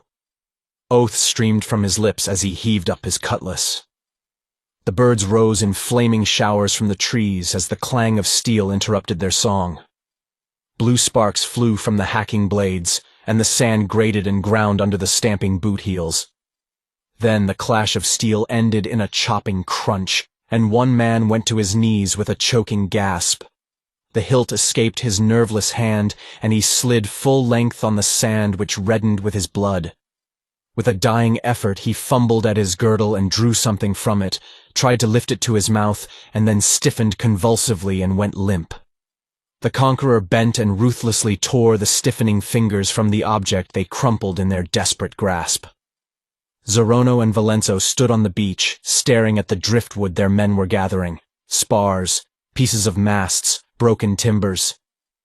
So savagely had the storm hammered Zorono's ship against the low cliffs that most of the salvage was matchwood. A short distance behind them stood Belesa, listening to their conversation, one arm about Tina. The girl was pale and listless, apathetic to whatever fate held in store for her. She heard what the men said, but with little interest. She was crushed by the realization that she was but a pawn in the game, however it was to be played out. Whether it was to be a wretched life dragged out on that desolate coast, or a return, affected somehow, to some civilized land. Zorono cursed venomously, but Valenzo seemed dazed. "This is not the time of year for storms from the west," he muttered, staring with haggard eyes at the men dragging the wreckage up on the beach. "It was not chance that brought that storm out of the deep to splinter the ship in which I meant to escape. Escape? I am caught like a rat in a trap as it was meant. Nay, we are all trapped rats." "I don't know what you're talking about," snarled Zorono, giving a vicious yank at his mustache. "I've been unable to get any sense out of you since that flaxen-haired slut upset you last night with her wild tale of black men coming out of the sea. But I do know that I'm not going to spend my life on this cursed coast. 10 of my men went to hell in the ship, but I've got 160 more. You've got 100. There are tools in your fort, and plenty of trees in yonder forest. We'll build a ship. I'll set men to cutting down trees as soon as they get this drift dragged up out of the reach of the waves." "It will take months," muttered Valenzo. "Well, is there any better way in which we could employ our time? We're here, and unless we build a ship, we'll never get away. We'll have to rig up some kind of a sawmill, but I've never encountered anything yet that balked me long. I hope that storm smashed Strom to bits, the Argosian dog. While we're building the ship, we'll hunt for old Tranicos loot." "We will never complete your ship," said Valenzo somberly. "You fear the Picts? We have enough men to defy them." "I do not speak of the Picts. I speak of a black man." Zorono turned on him angrily. "Will you talk sense? Who is this accursed black man?" "Accursed indeed," said Valenzo, staring seaward. "A shadow of mine own red-stained past risen up to hound me to hell. Because of him, I fled Zingara, hoping to lose my trail in the great ocean. But I should have known he would smell me out at last." "If such a man came ashore, he must be hiding in the woods," growled Zorono. "We'll rake the forest and hunt him out." Valenzo laughed harshly. "Seek for a shadow that drifts before a cloud that hides the moon. Grope in the dark for a cobra. Follow a mist that steals out of the swamp at midnight." Zorono cast him an uncertain look, obviously doubting his sanity. "Who is this man? Have done with ambiguity." "The shadow of my own mad cruelty and ambition. A horror came out of the lost ages. No man of mortal flesh and blood, but—" "Sail ho!" bawled the lookout on the north point. Zorono wheeled and his voice slashed the wind. "Do you know her?" "Aye," the reply came back faintly. "It's the Red Hand." Zorono cursed like a wild man. "Strom! The devil takes care of his own. How could he ride out that blow?" The buccaneer's voice rose to a yell that carried up and down the strand. "Back to the fort, you dogs!" Before the Red Hand, Somewhat battered in appearance, nosed around the point, the beach was bare of human life, the palisade bristling with helmets and scarf-bound heads. The buccaneers accepted the alliance with the easy adaptability of adventurers, the henchmen with the apathy of serfs. Zorono ground his teeth as a longboat swung leisurely into the beach, and he sighted the tawny head of his rival in the bow. The boat grounded, and Strom strode toward the fort alone. Some distance away, he halted and shouted in a bull's bellow that carried clearly in the still morning. "Ahoy, the fort! I want to parley!" "Well, why in hell don't you?" snarled Zorono. "The last time I approached under a flag of truce, an arrow broke on my breastplate," roared the pirate. "I want to promise it won't happen again." "You have my promise," called Zorono sardonically. "Damn your promise, you Zingaran dog! I want Valenzo's word." A measure of dignity remained to the Count. There was an edge of authority to his voice as he answered, "Advance, but keep your men back. You will not be fired upon." "That's enough for me," said Strom instantly. "Whatever a Corzetta's sins, once his word is given, you can trust him." He strode forward and halted under the gate, laughing at the hate-darkened visage Zorono thrust over at him. "Well, Zorono," he taunted, "you are a ship shorter than you were when I last saw you. But you Zingarans never were sailors." "How did you save your ship, you Masantian gutter scum?" snarled the buccaneer. "There's a cove some miles to the north, protected by a high-ridged arm of land that broke the force of the gale," answered Strom. "I was anchored behind it. My anchors dragged, but they held me off the shore." Zorono scowled blackly. Valenzo said nothing. He had not known of that cove. He had done scant exploring of his domain. Fear of the Picts and lack of curiosity had kept him and his men near the fort. The Zingarans were by nature neither explorers nor colonists. "I come to make a trade," said Strom easily. "We've naught to trade with you save sword strokes," growled Zorono. "I think otherwise," grinned Strom, thin-lipped. "You tipped your hand when you murdered Gallicus, my first mate, and robbed him. Until this morning, I supposed that Valenzo had Tranicos' treasure. But if either of you had it, you wouldn't have gone to the trouble of following me and killing my mate to get the map." "The map?" Zorono ejaculated, stiffening. "Oh, don't dissemble," laughed Strom, but anger blazed blue in his eyes. "I know you have it. Picts don't wear boots." "But," began the Count, nonplussed, but fell silent as Zorono nudged him. "And if we have the map," said Zorono, "what have you to trade that we might require?" "Let me come into the fort," suggested Strom. "There we can talk." He was not so obvious as to glance at the men peering at them from along the wall, but his two listeners understood, and so did the men. Strom had a ship. That fact would figure in any bargaining, or battle, but it would carry just so many, regardless of who commanded. Whoever sailed away in it, there would be some left behind. A wave of tense speculation ran along the silent throng at the palisade.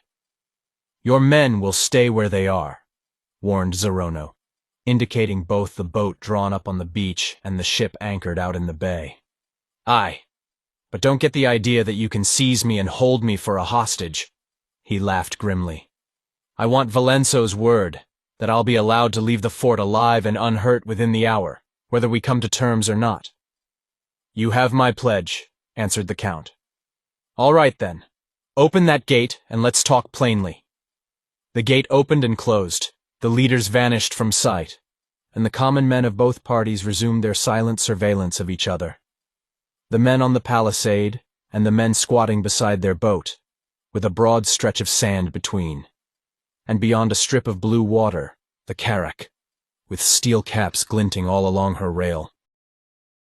On the broad stair, above the great hall, Beleza and Tina crouched, ignored by the men below. These sat about the broad table, Valenzo, Galbro, Zorono, and Strom. But for them, the hall was empty. Strom gulped wine and set the empty goblet on the table. The frankness suggested by his bluff countenance was belied by the dancing lights of cruelty and treachery in his wide eyes. But he spoke bluntly enough. "We all want the treasure old Tranicos hid somewhere near this bay," he said abruptly. "Each has something the others need. Valenso has laborers, supplies, and a stockade to shelter us from the Picts.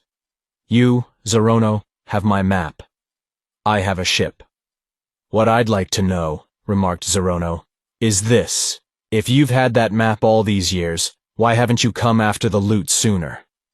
I didn't have it. It was that dog, Zingalito, who knifed the old miser in the dark and stole the map. But he had neither ship nor crew, and it took him more than a year to get them. When he did come after the treasure, the Picts prevented his landing, and his men mutinied and made him sail back to Zingara. One of them stole the map from him, and recently sold it to me." "That was why Zingalito recognized the bay," muttered Valenso. "Did that dog lead you here, Count? I might have guessed it. Where is he?" "Doubtless in hell, since he was once a buccaneer. The Picts slew him, evidently while he was searching in the woods for the treasure." "Good," approved Strom heartily. "Well, I don't know how you knew my mate was carrying the map. I trusted him, and the men trusted him more than they did me, so I let him keep it. But this morning he wandered inland with some of the others, got separated from them, and we found him sworded to death near the beach, and the map gone. The men were ready to accuse me of killing him. But I showed the fools the tracks left by his slayer, and proved to them that my feet wouldn't fit them. And I knew it wasn't any one of the crew, because none of them wear boots that make that sort of track. And Picts don't wear boots at all. So it had to be a Zingaran. Well, you've got the map, but you haven't got the treasure. If you had it, you wouldn't have let me inside the stockade. I've got you penned up in this fort. You can't get out to look for the loot, and even if you did get it, you have no ship to get away in. Now, here's my proposal. Zorono, give me the map. And you, Valenso, give me fresh meat and other supplies. My men are nigh to scurvy after the long voyage. In return, I'll take you 3 men, the Lady Belesa and her girl, and set you ashore within reach of some Zingaran port, or I'll put Zorono ashore near some buccaneer rendezvous if he prefers, since doubtless a noose awaits him in Zingara. And to clinch the bargain, I'll give each of you a handsome share in the treasure." The buccaneer tugged his mustache meditatively. He knew that Strom would not keep any such pact, if made. Nor did Zorono even consider agreeing to his proposal.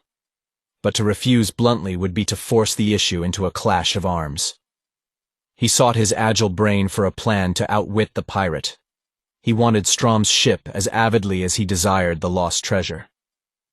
"What's to prevent us from holding you captive and forcing your men to give us your ship in exchange for you?" he asked.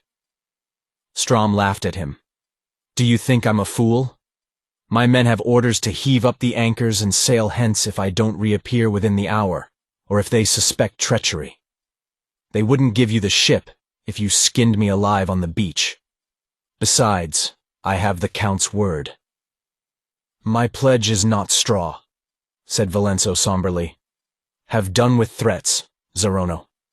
Zorono did not reply, his mind wholly absorbed in the problem of getting possession of Strom's ship, of continuing the parley without betraying the fact that he did not have the map. He wondered who in Mitra's name did have the accursed map. "Let me take my men away with me on your ship when we sail," he said. "I cannot desert my faithful followers." Strom snorted. "Why don't you ask for my cutlass to slit my gullet with? Desert your faithful? Bah! You'd desert your brother to the devil if you could gain anything by it. No, you're not going to bring enough men aboard to give you a chance to mutiny and take my ship." "Give us a day to think it over," urged Zorono, fighting for time. Strom's heavy fist banged on the table, making the wine dance in the glasses. "No, by Mitra. Give me my answer now." Zorono was on his feet, his black rage submerging his craftiness. "You Barachan dog! I'll give you your answer. In your guts." He tore aside his cloak, caught at his sword hilt. Strom heaved up with a roar, his chair crashing backward to the floor. Valenzo sprang up, spreading his arms between them as they faced one another across the board, jutting jaws close together, blades half-drawn, faces convulsed. "Gentlemen, have done. Zorono, he has my pledge." "The foul fiends gnaw your pledge," snarled Zorono. "Stand from between us, my lord," growled the pirate, his voice thick with the killing lust. "Your word was that I should not be treacherously treated. It shall be considered no violation of your pledge for this dog and me to cross swords in equal play." "Well spoken, Strom." It was a deep, powerful voice behind them, vibrant with grim amusement. All wheeled and glared, open-mouthed. Up on the stair, Belisa started up with an involuntary exclamation. A man strode out from the hangings that masked a chamber door, and advanced toward the table without haste or hesitation. Instantly he dominated the group, and all felt the situation subtly charged with a new, dynamic atmosphere. The stranger was as tall as either of the freebooters, and more powerfully built than either.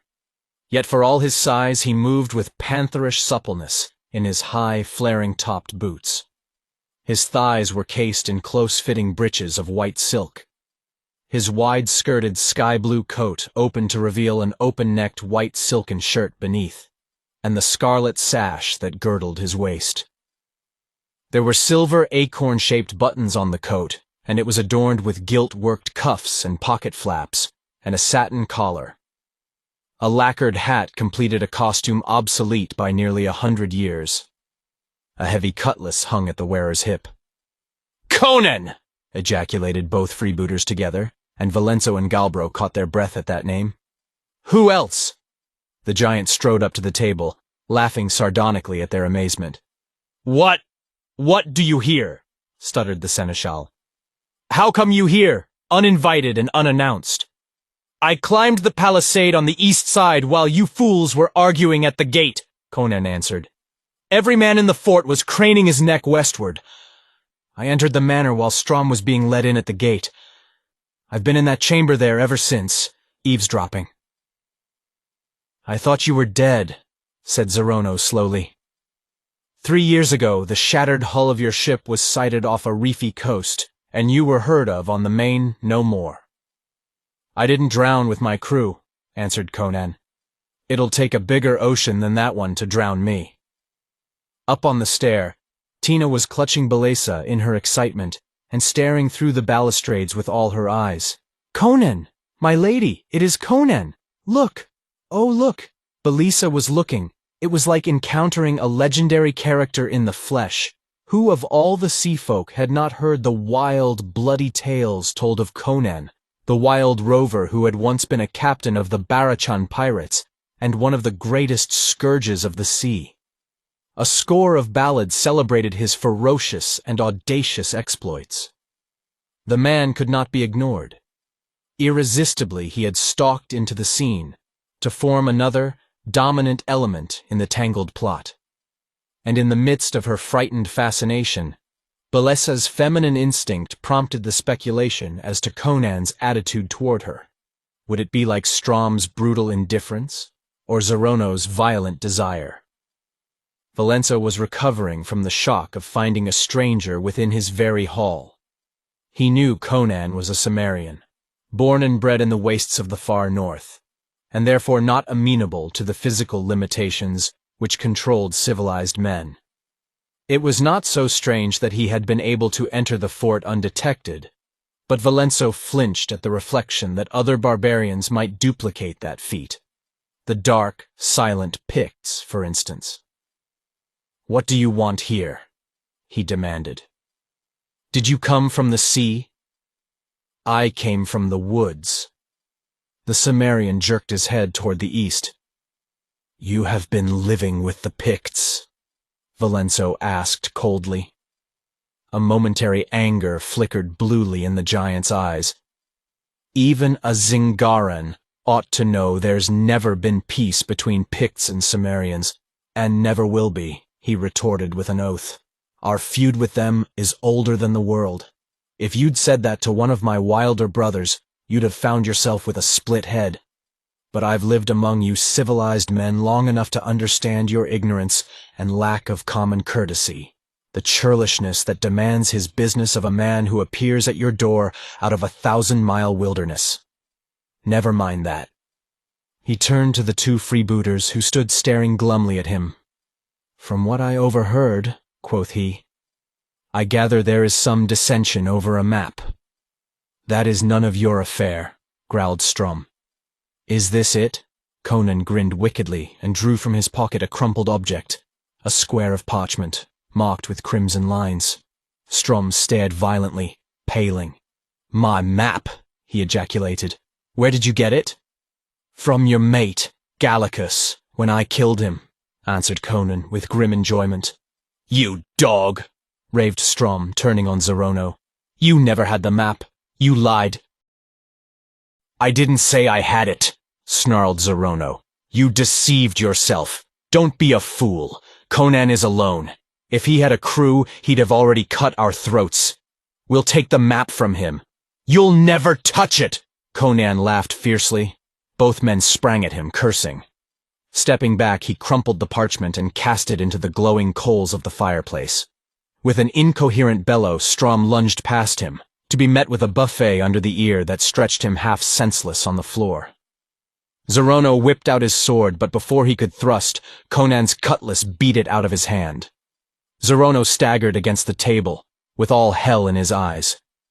Strom dragged himself erect, his eyes glazed, blood dripping from his bruised ear. Conan leaned slightly over the table. His outstretched cutlass just touched the breast of Count Valenso. Don't call for your soldiers, Count, said the Cimmerian softly. Not a sound out of you, or from you either, dogface. His name for Galbro, who showed no intention of braving his wrath. The map's burned to ashes, and it'll do no good to spill blood. Sit down, all of you. Strom hesitated, made an abortive gesture toward his hilt, then shrugged his shoulders and sank sullenly into a chair. The others followed suit. Conan remained standing, towering over the table, while his enemies watched him with bitter eyes of hate. You are bargaining, he said. That's all I've come to do.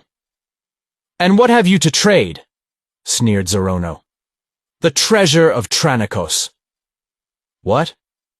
All four men were on their feet, leaning toward him. Sit down, he roared, banging his broad blade on the table.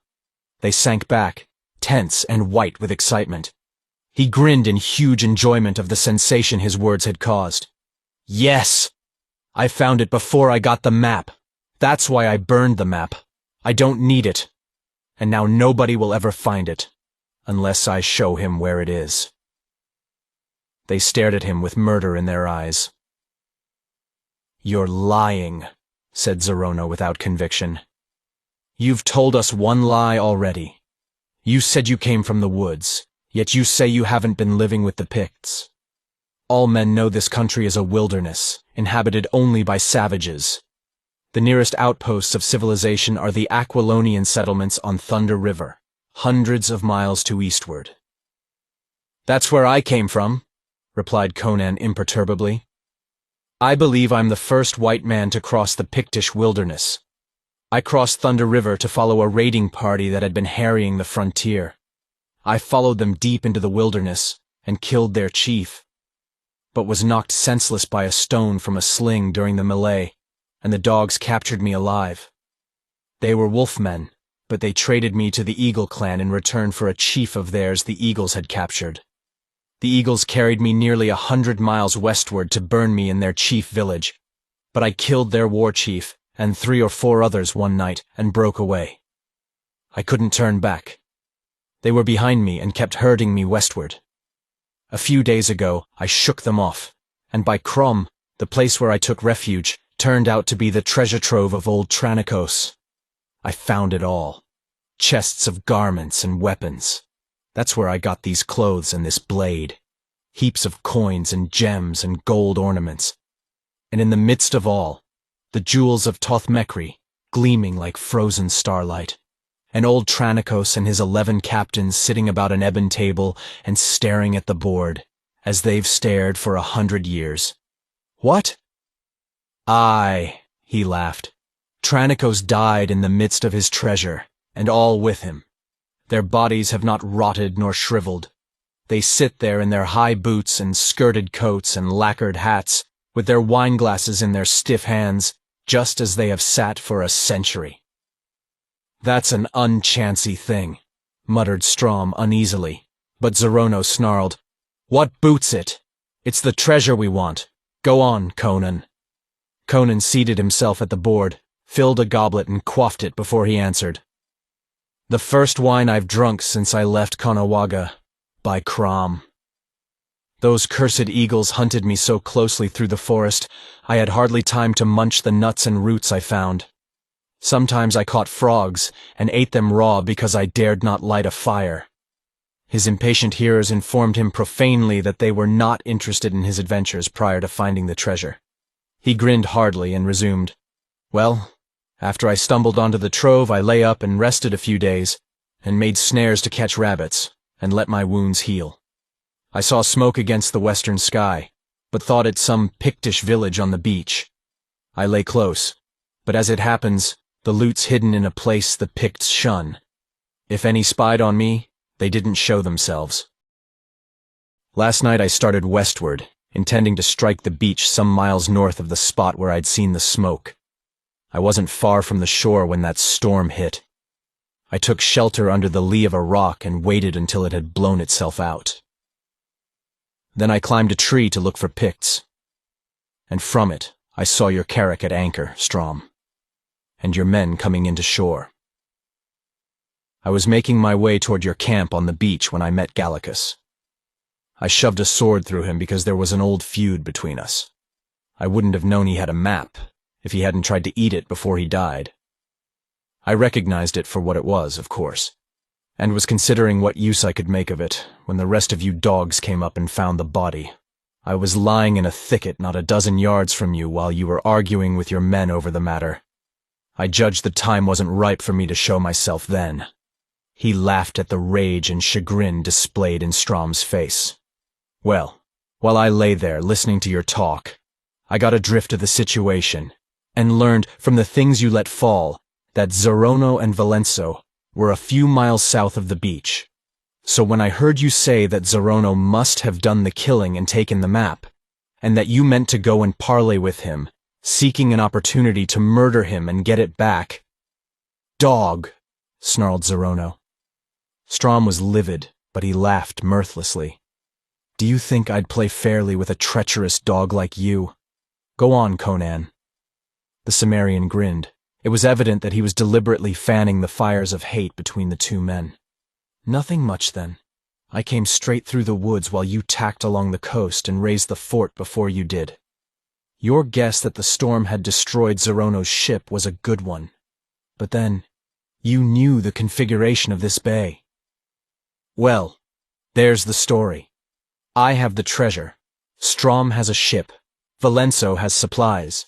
By Crom, Zorono, I don't see where you fit into the scheme, but to avoid strife, I'll include you. My proposal is simple enough. We'll split the treasure 4 ways. Strom and I will sail away with our shares aboard the Red Hand. You and Valenzo take yours and remain lords of the wilderness, or build a ship out of tree trunks as you wish. Valenzo blenched and Zorono swore, while Strom grinned quietly. Are you fool enough to go aboard the Red Hand alone with Strom? Snarled Zorono. He'll cut your throat before you're out of sight of land. Conan laughed with genuine enjoyment. This is like the problem of the sheep, the wolf, and the cabbage, he admitted. How to get them across the river without their devouring each other. And that appeals to your Cimmerian sense of humor, complained Zorono. I will not stay here, cried Valenzo, a wild gleam in his dark eyes. Treasure or no treasure, I must go. Conan gave him a slit-eyed glance of speculation. Well then, said he, how about this plan? We divide the loot as I suggested.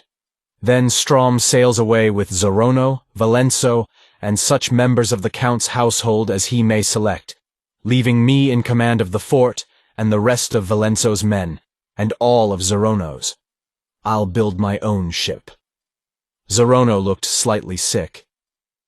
"I have the choice of remaining here in exile, or abandoning my crew and going alone on the Red Hand to have my throat cut." Conan's laughter rang gustily through the hall, and he smote Zerono jovially on the back, ignoring the black murder in the buccaneer's glare. "That's it, Zerono," quoth he.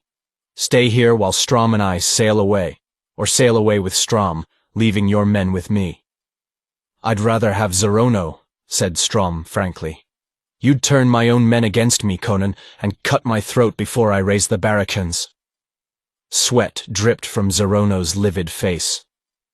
"Neither I, the Count, nor his niece will ever reach the land alive if we ship with that devil," said he.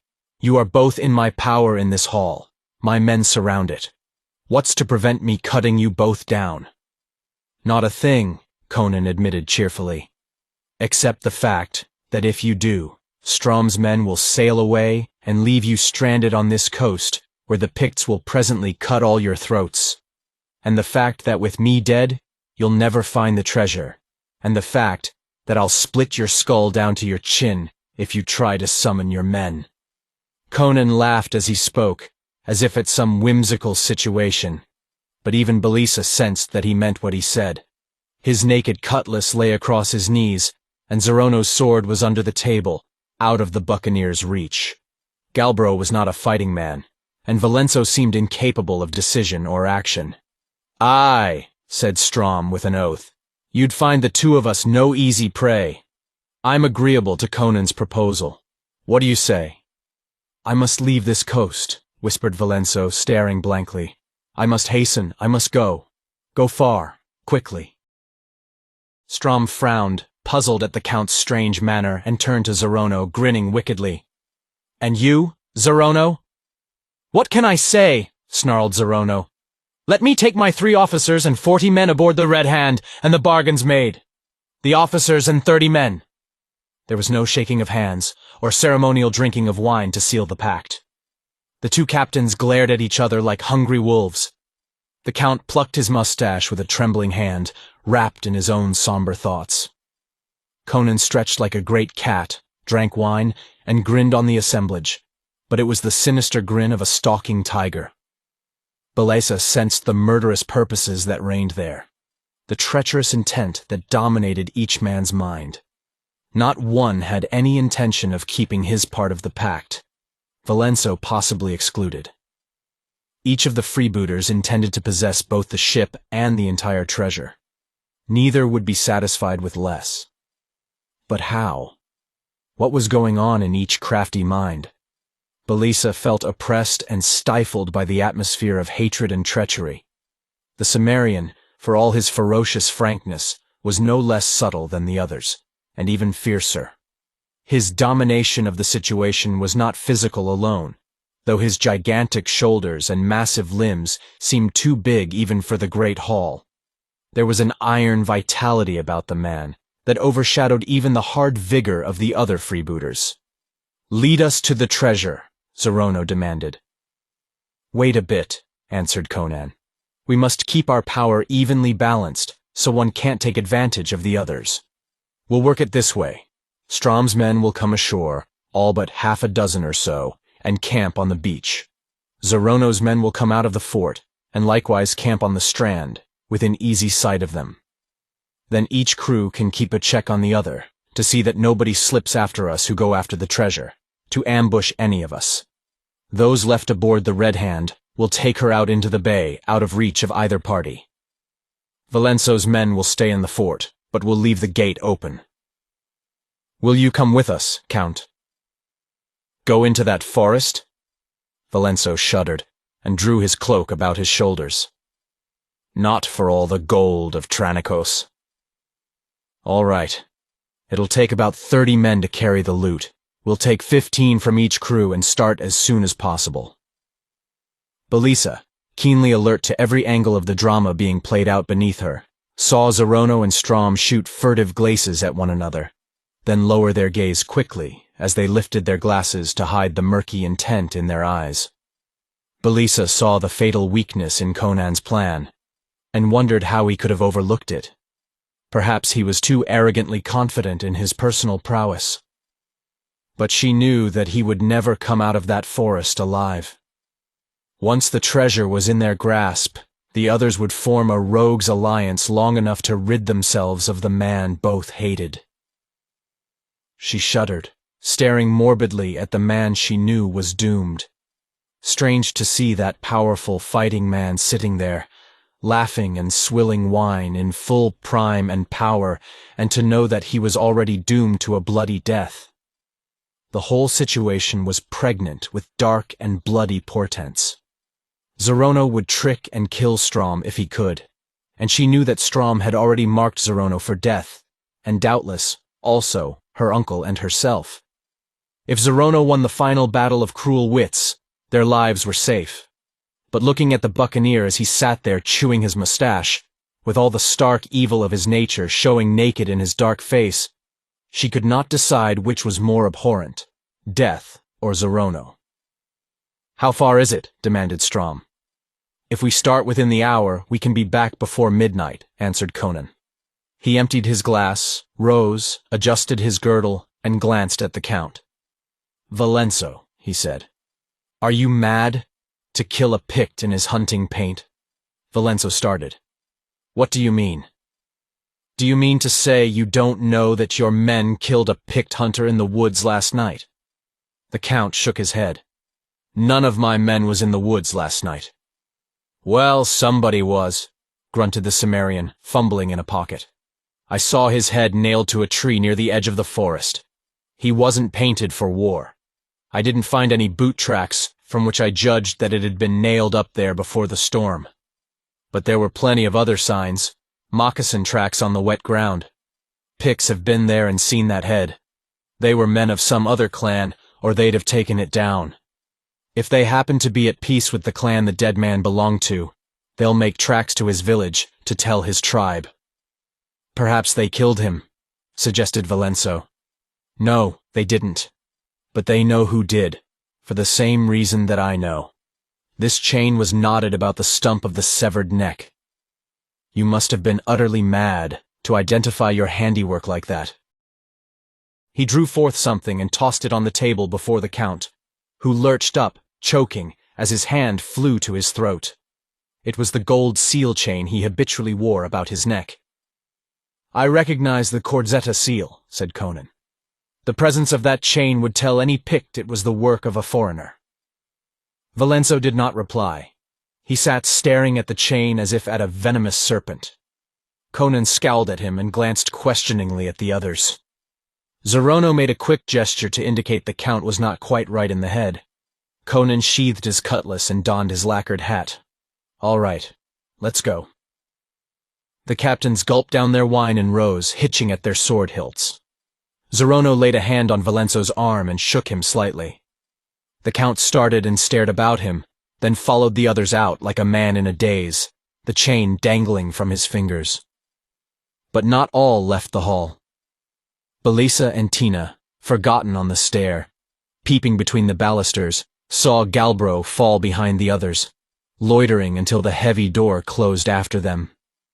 Then he hurried to the fireplace and raked carefully at the smoldering coals.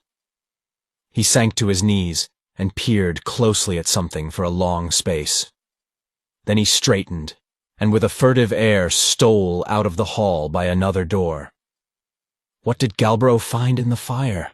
whispered Tina. Belisa shook her head, then, obeying the promptings of her curiosity, rose and went down to the empty hall. An instant later she was kneeling where the seneschal had knelt, and she saw what he had seen. It was the charred remnant of the map Conan had thrown into the fire. It was ready to crumble at a touch, but faint lines and bits of writing were still discernible upon it.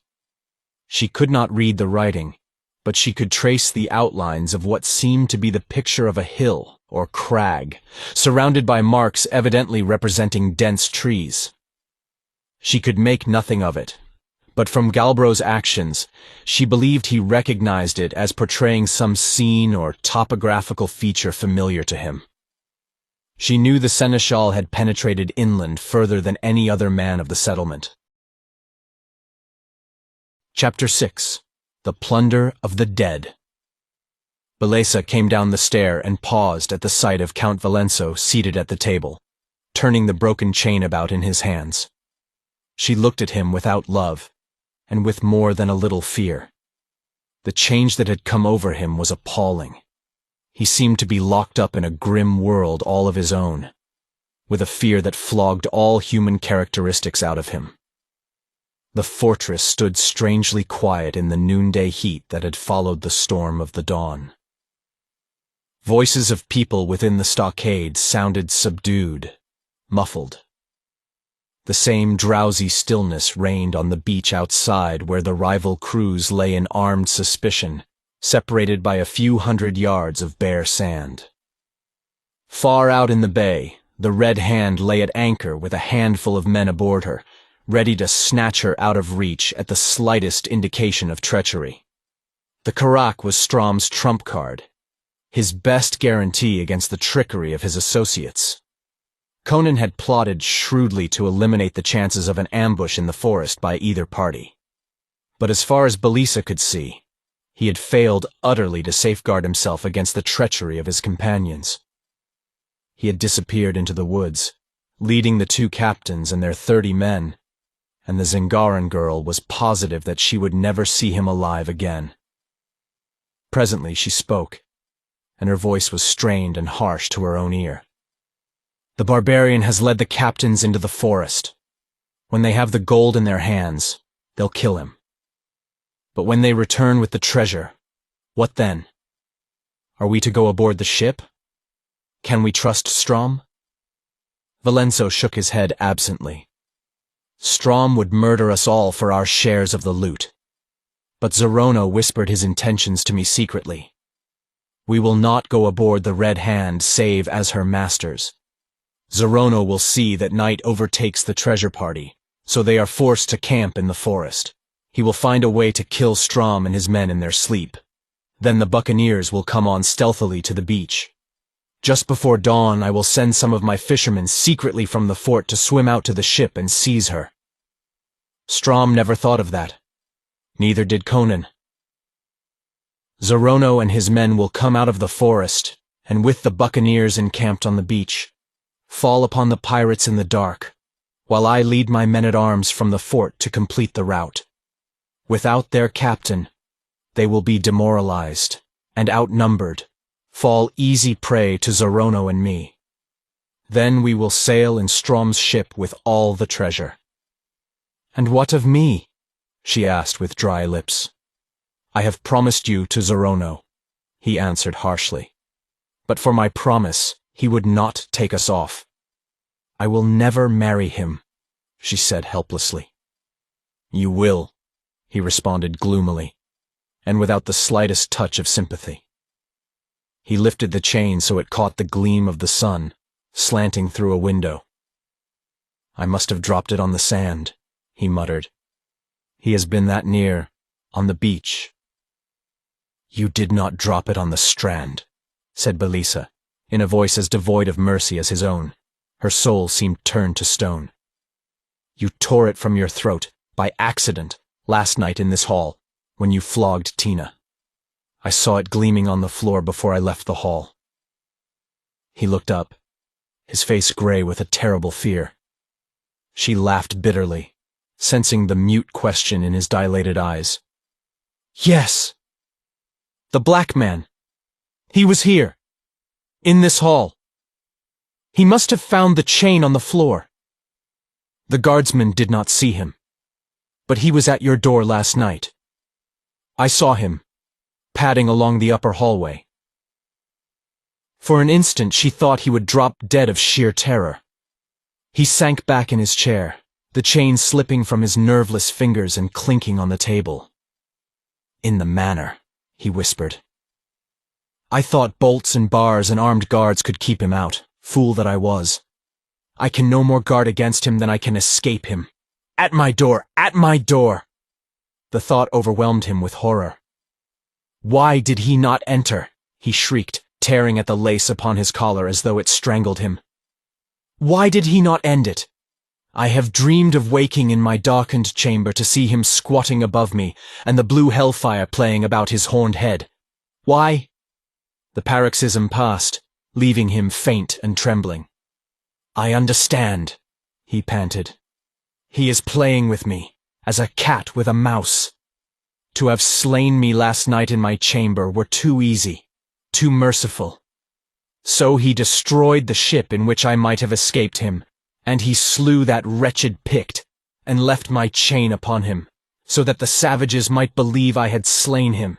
They have seen that chain upon my neck many a time. But why? What subtle deviltry has he in mind? What devious purpose no human mind can grasp or understand? Who is this black man? Asked Belisa, chill fear crawling along her spine. A demon loosed by my greed and lust to plague me throughout eternity, he whispered. He spread his long, thin fingers on the table before him, and stared at her with hollow, weirdly luminous eyes that seemed to see her not at all, but to look through her, and far beyond to some dim doom. In my youth I had an enemy at court, he said, as if speaking more to himself than to her. A powerful man, who stood between me and my ambition. In my lust for wealth and power I sought aid from the people of the black arts. A black magician, who, at my desire, raised up a fiend from the outer gulfs of existence and clothed it in the form of a man. It crushed and slew my enemy. I grew great and wealthy, and none could stand before me. But I thought to cheat my fiend of the price a mortal must pay who calls the black folk to do his bidding. By his grim arts, the magician tricked the soulless waif of darkness and bound him in hell, where he howled in vain. I supposed for eternity. But because the sorcerer had given the fiend the form of a man, he could never break the link that bound it to the material world, never completely close the cosmic corridors by which it had gained access to this planet.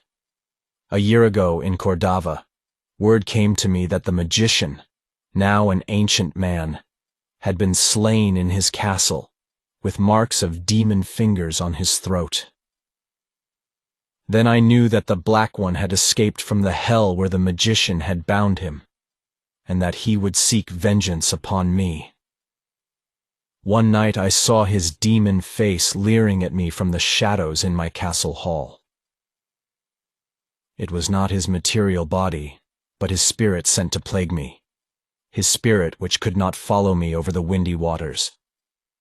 Before he could reach Cordova in the flesh, I sailed to put broad seas between me and him. He has his limitations. To follow me across the seas, he must remain in his man-like body of flesh. But that flesh is not human flesh.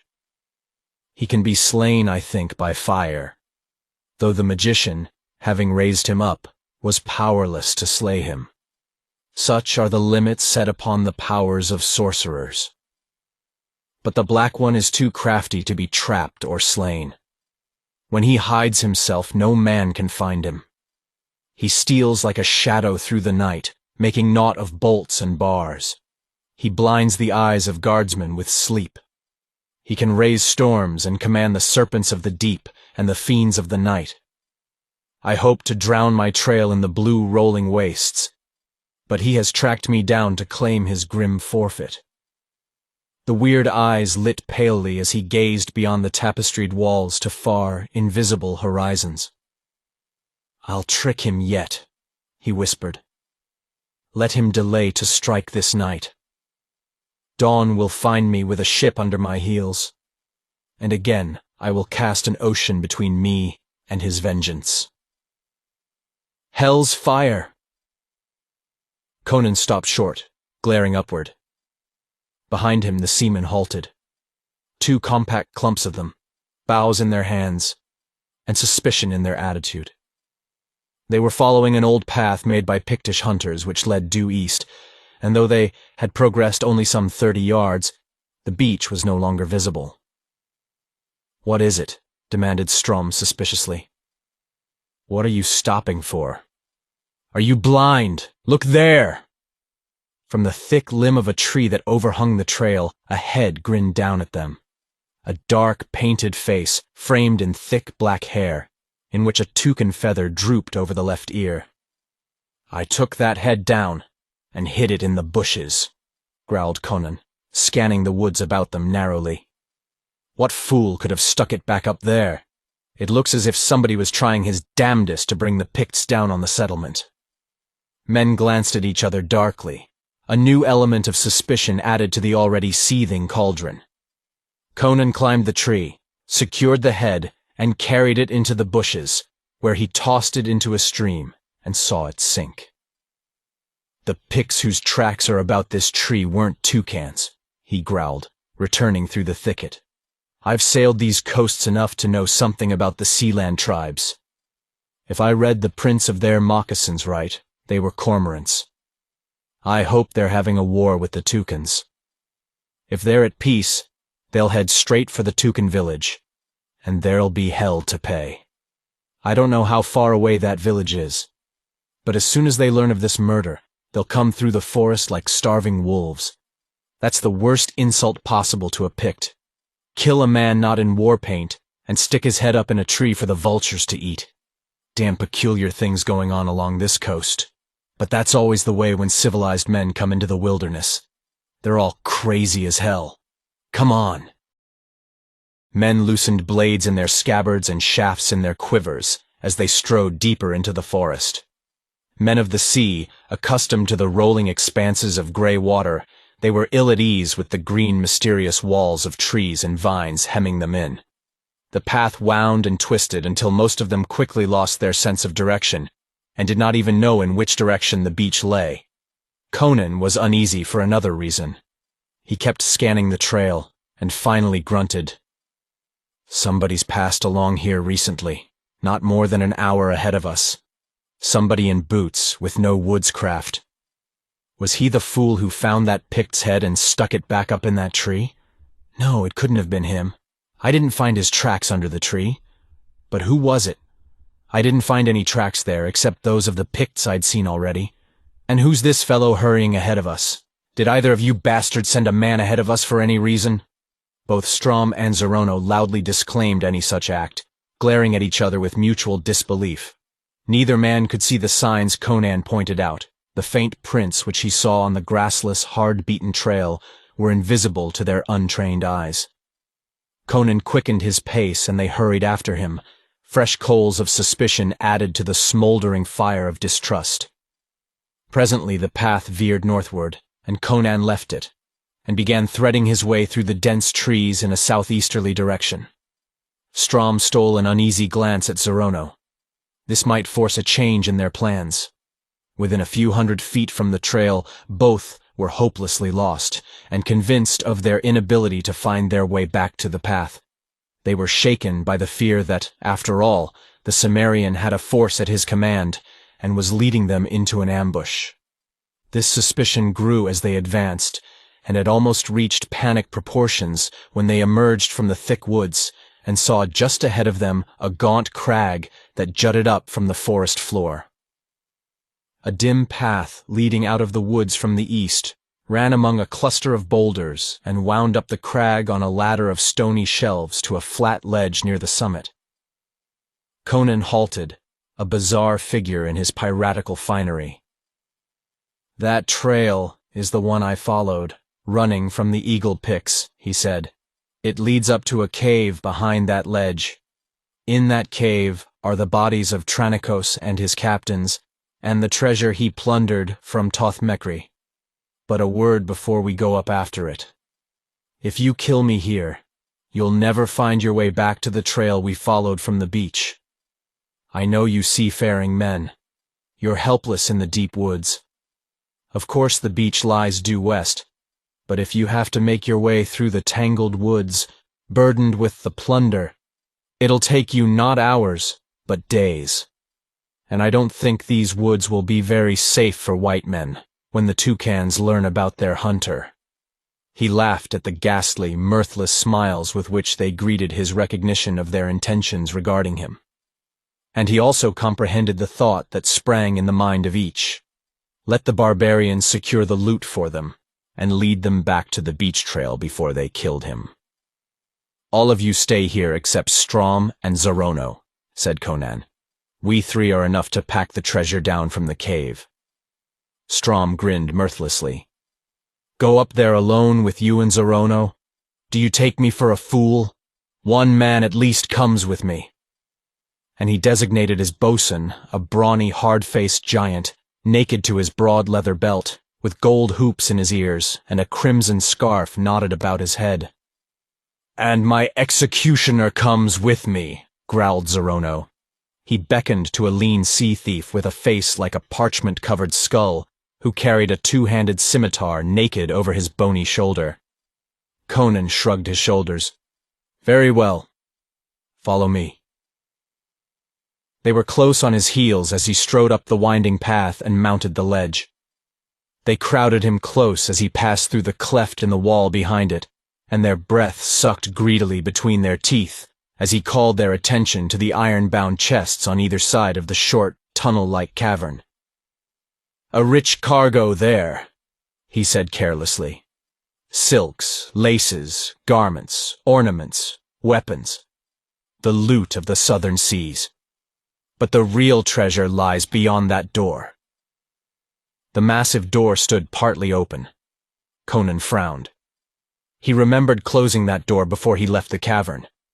But he said nothing of the matter to his eager companions as he drew aside to let them look through. They looked into a wide cavern, lit by a strange blue glow that glimmered through a smoky, mist-like haze. A great ebon table stood in the midst of the cavern, and in a carved chair with a high back and broad arms, that might once have stood in the castle of some Zingaran baron, sat a giant figure, fabulous and fantastic. There sat bloody Tranicos, his great head sunk on his bosom, one brawny hand still gripping a jeweled goblet, in which wine still sparkled. Tranicos, in his lacquered hat, his gilt-embroidered coat with jeweled buttons that winked in the blue flame, his flaring boots and gold-worked baldric that upheld a jewel-hilted sword in a golden sheath, and ranging the board, each with his chin resting on his lace-bedecked crest, sat the 11 captains. The blue fire played weirdly on them, and on their giant admiral, as it flowed from the enormous jewel on the tiny ivory pedestal, striking glints of frozen fire from the heaps of fantastically cut gems which shone before the place of Tranicos, the plunder of Kemi, the jewels of Tothmekri, the stones whose value was greater than the value of all the rest of the known jewels in the world put together. The faces of Zorono and Strom showed pallid in the blue glow. Over their shoulders their men gaped stupidly. Go in and take them, invited Conan, drawing aside. And Zorono and Strom crowded avidly past him, jostling one another in their haste. Their followers were treading on their heels. Zorono kicked the door wide open, and halted with one foot on the threshold at the sight of a figure on the floor, previously hidden from view by the partly closed door. It was a man, prone and contorted, head drawn back between his shoulders, white face twisted in a grin of mortal agony, gripping his own throat with clawed fingers. Galbro! Ejaculated Zorono. Dead! What? With sudden suspicion he thrust his head over the threshold, into the bluish mist that filled the inner cavern. And he screamed, chokingly. There is death in the smoke. Even as he screamed, Conan hurled his weight against the 4 men bunched in the doorway, sending them staggering, but not headlong, into the mist-filled cavern, as he had planned. They were recoiling at the sight of the dead man, and the realization of the trap, and his violent push, while it threw them off their feet, yet failed of the result he desired. Strom and Zorono sprawled half over the threshold on their knees, the boatswain tumbling over their legs, and the executioner caromed against the wall. Before Conan could follow up his ruthless intention of kicking the fallen men into the cavern and holding the door against them until the poisonous mist did its deadly work, He had to turn and defend himself against the frothing onslaught of the executioner, who was the first to regain his balance and his wits. The buccaneer missed a tremendous swipe with his headsman's sword as the Cimmerian ducked, and the great blade banged against the stone wall, spattering blue sparks. The next instant, his skull-faced head rolled on the cavern floor under the bite of Conan's cutlass.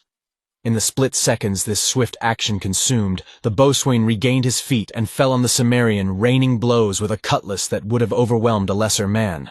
Cutlass met cutlass with a ring of steel that was deafening in the narrow cavern. The two captains rolled back across the threshold, gagging and gasping, purple in the face and too near strangled to shout, and Conan redoubled his efforts, in an endeavor to dispose of his antagonist, and cut down his rivals before they could recover from the effects of the poison. The boatswain dripped blood at each step, as he was driven back before the ferocious onslaught, and he began desperately to bellow for his companions. But before Conan could deal the finishing stroke, the two chiefs, gasping but murderous, came at him with swords in their hands, croaking for their men. The Cimmerian bounded back and leaped out onto the ledge. He felt himself a match for all three men, though each was a famed swordsman. But he did not wish to be trapped by the crews, which would come charging up the path at the sound of the battle. These were not coming with as much celerity as he expected, however. They were bewildered at the sounds and muffled shouts issuing from the cavern above them, but no man dared start up the path for fear of a sword in the back. Each band faced the other tensely, grasping their weapons but incapable of decision, and when they saw the Cimmerian bound out on the ledge, they still hesitated. While they stood with their arrows nocked, he ran up the ladder of handholds niched in the rock near the cleft, and threw himself prone on the summit of the crag, out of their sight.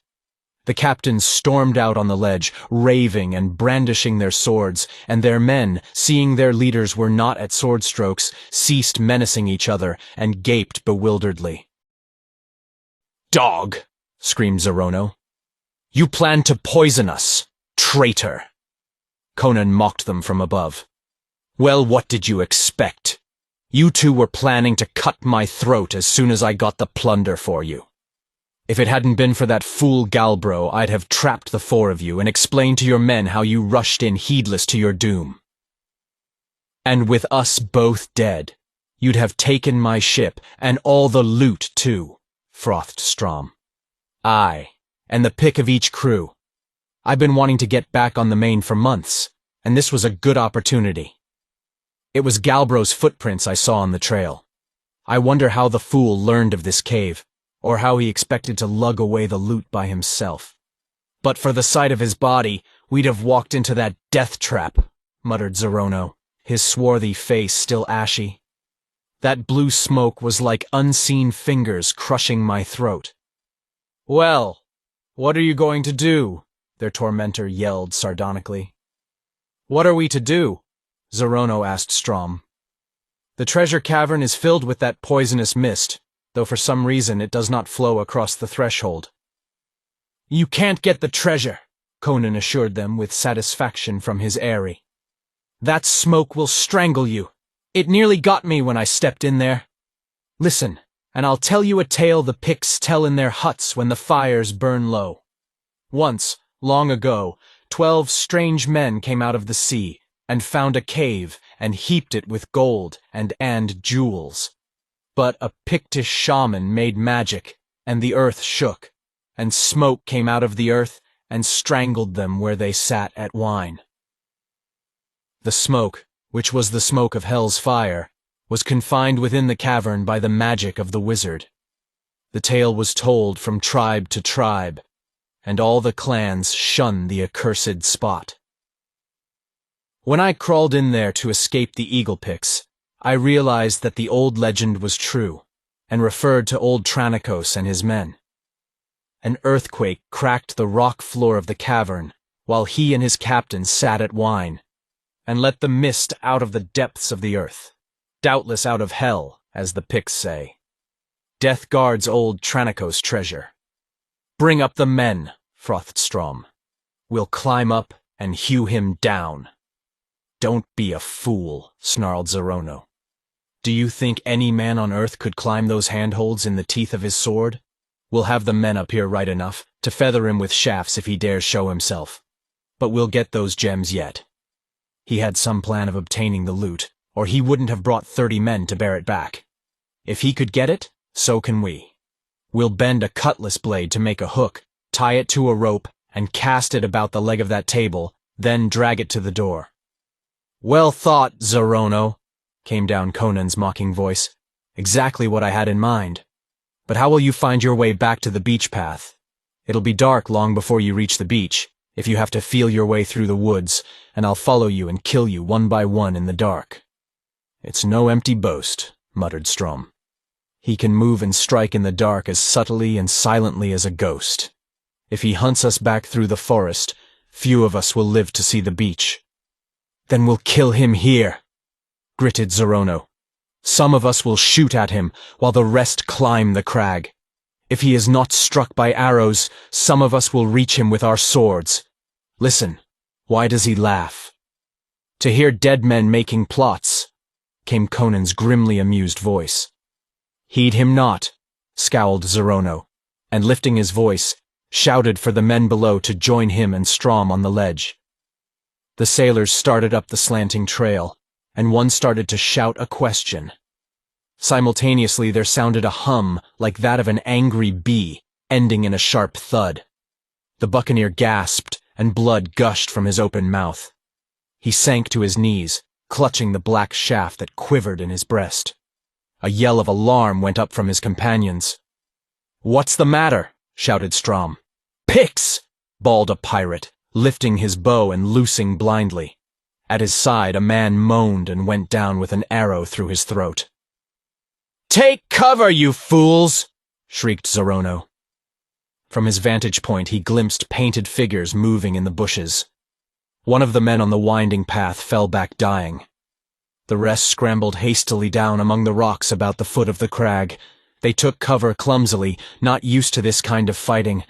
Arrows flickered from bushes, splintering on the boulders. The men on the ledge lay prone at full length. "We're trapped!" Strom's face was pale. Bold enough with a deck under his feet, this silent, savage warfare shook his ruthless nerves. "Conan said they feared this crag," said Zorono. "When night falls, the men must climb up here. We'll hold the crag. The Picts won't rush us." "Aye," mocked Conan above them. "They won't climb the crag to get at you, that's true. They'll merely surround it and keep you here until you all die of thirst and starvation." "He speaks truth," said Zorono helplessly. "What shall we do?" "Make a truce with him," muttered Strom. "If any man can get us out of this jam, he can. Time enough to cut his throat later." Lifting his voice, he called, "Conan, let's forget our feud for the time being. You're in this fix as much as we are. Come down and help us out of it." "How do you figure that?" retorted the Cimmerian.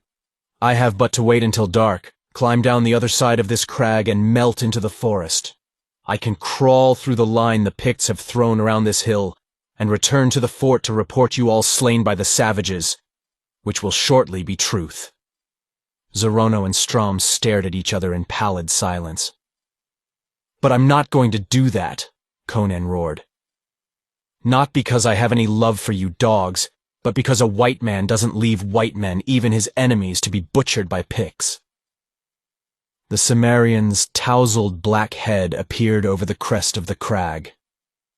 "Now, listen closely. That's only a small band down there. I saw them sneaking through the brush when I laughed a while ago. Anyway, if there had been many of them, every man at the foot of the crag would be dead already. I think that's a band of fleet-footed young men sent ahead of the main war party to cut us off from the beach.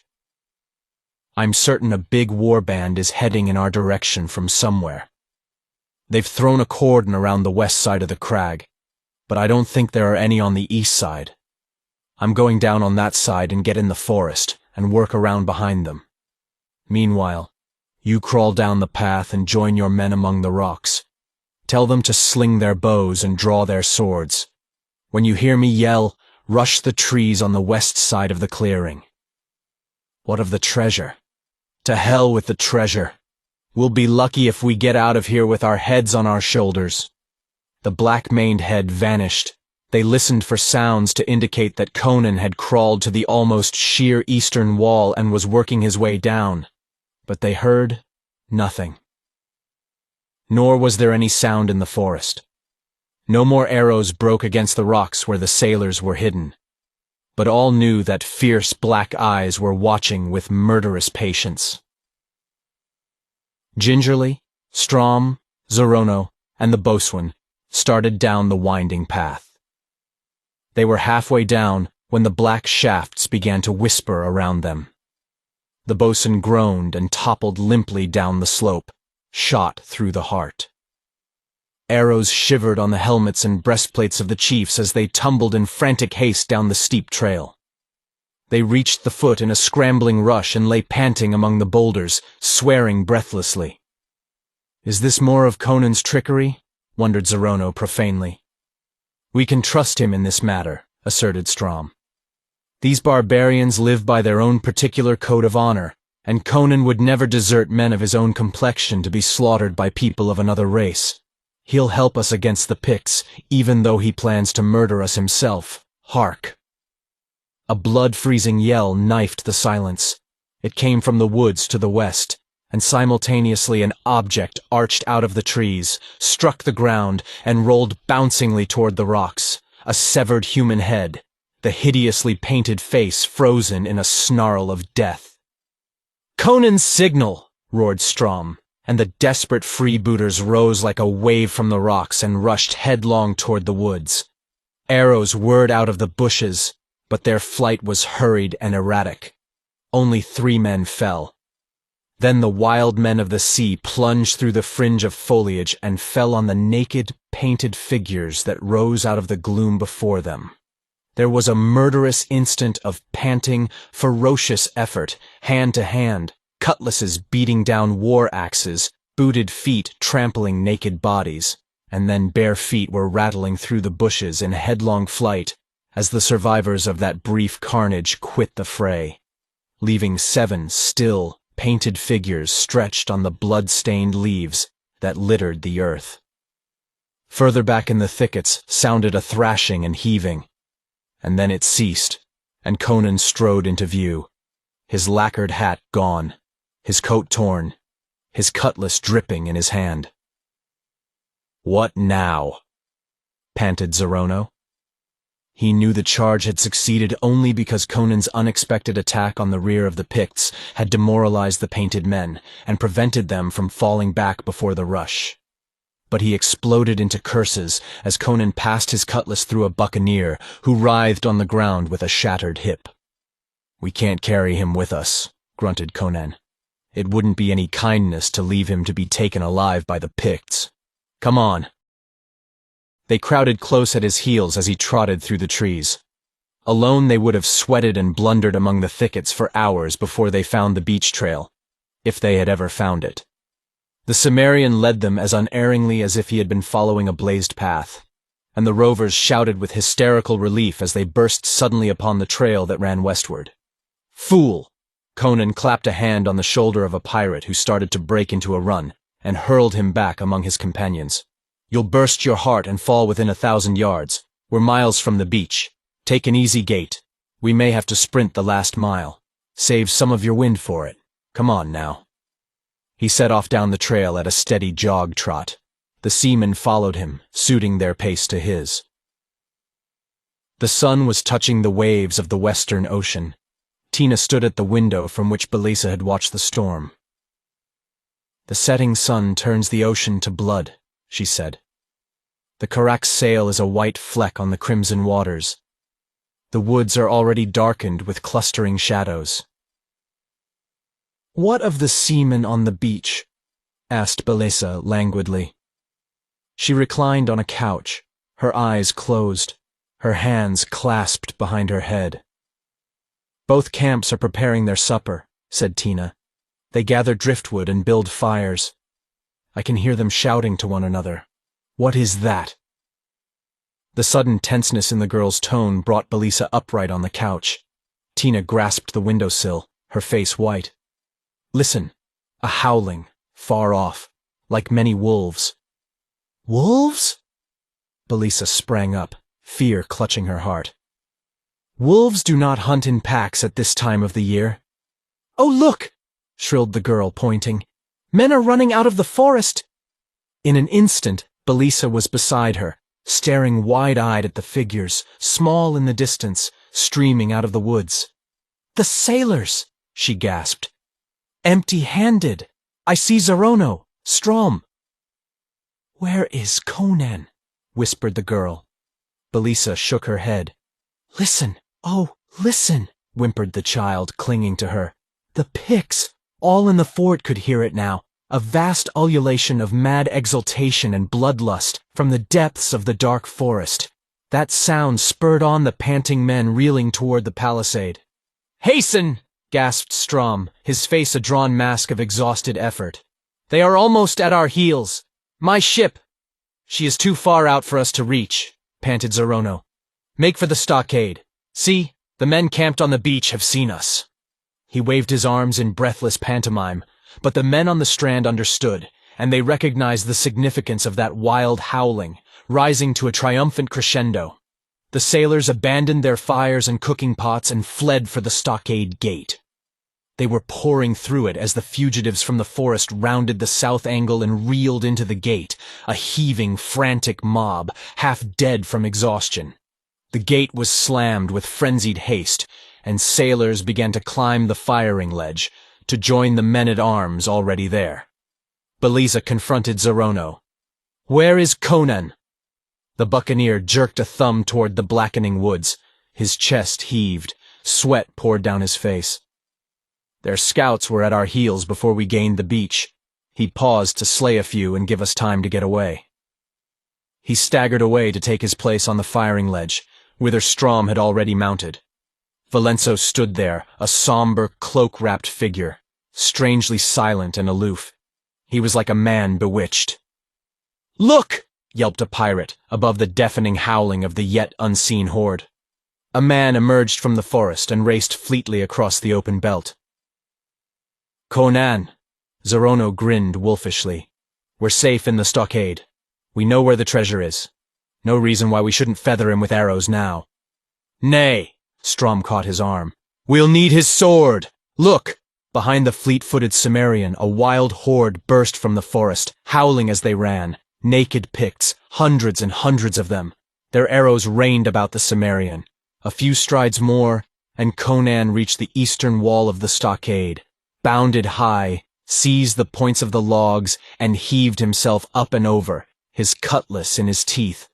Arrows thudded venomously into the logs where his body had just been. His resplendent coat was gone, his white silk shirt torn and blood-stained. "Stop them!" he roared as his feet hit the ground inside. "If they get on the wall, we're done for!" Pirates, buccaneers, and men-at-arms responded instantly, and a storm of arrows and quarrels tore into the oncoming horde. Conan saw Belisa, with Tina clinging to her hand, and his language was picturesque. "Get into the manor," he commanded in conclusion. "Their shafts will arch over the wall. What did I tell you?"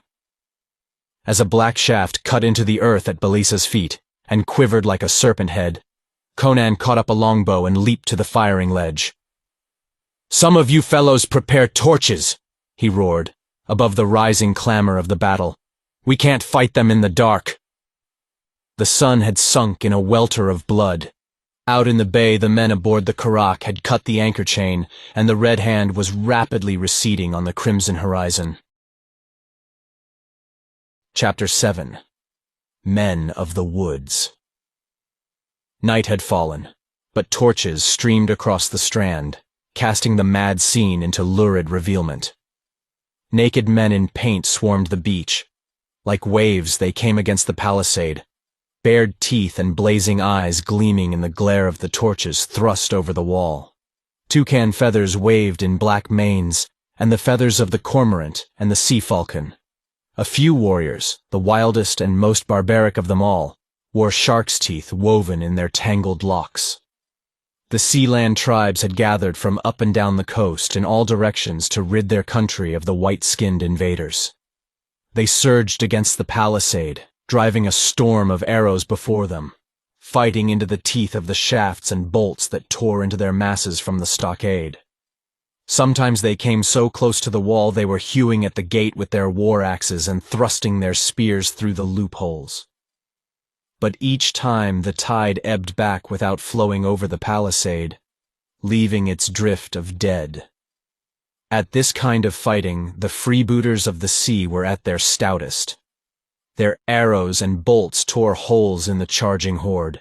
Their cutlasses hewed the wild men from the palisades they strove to scale.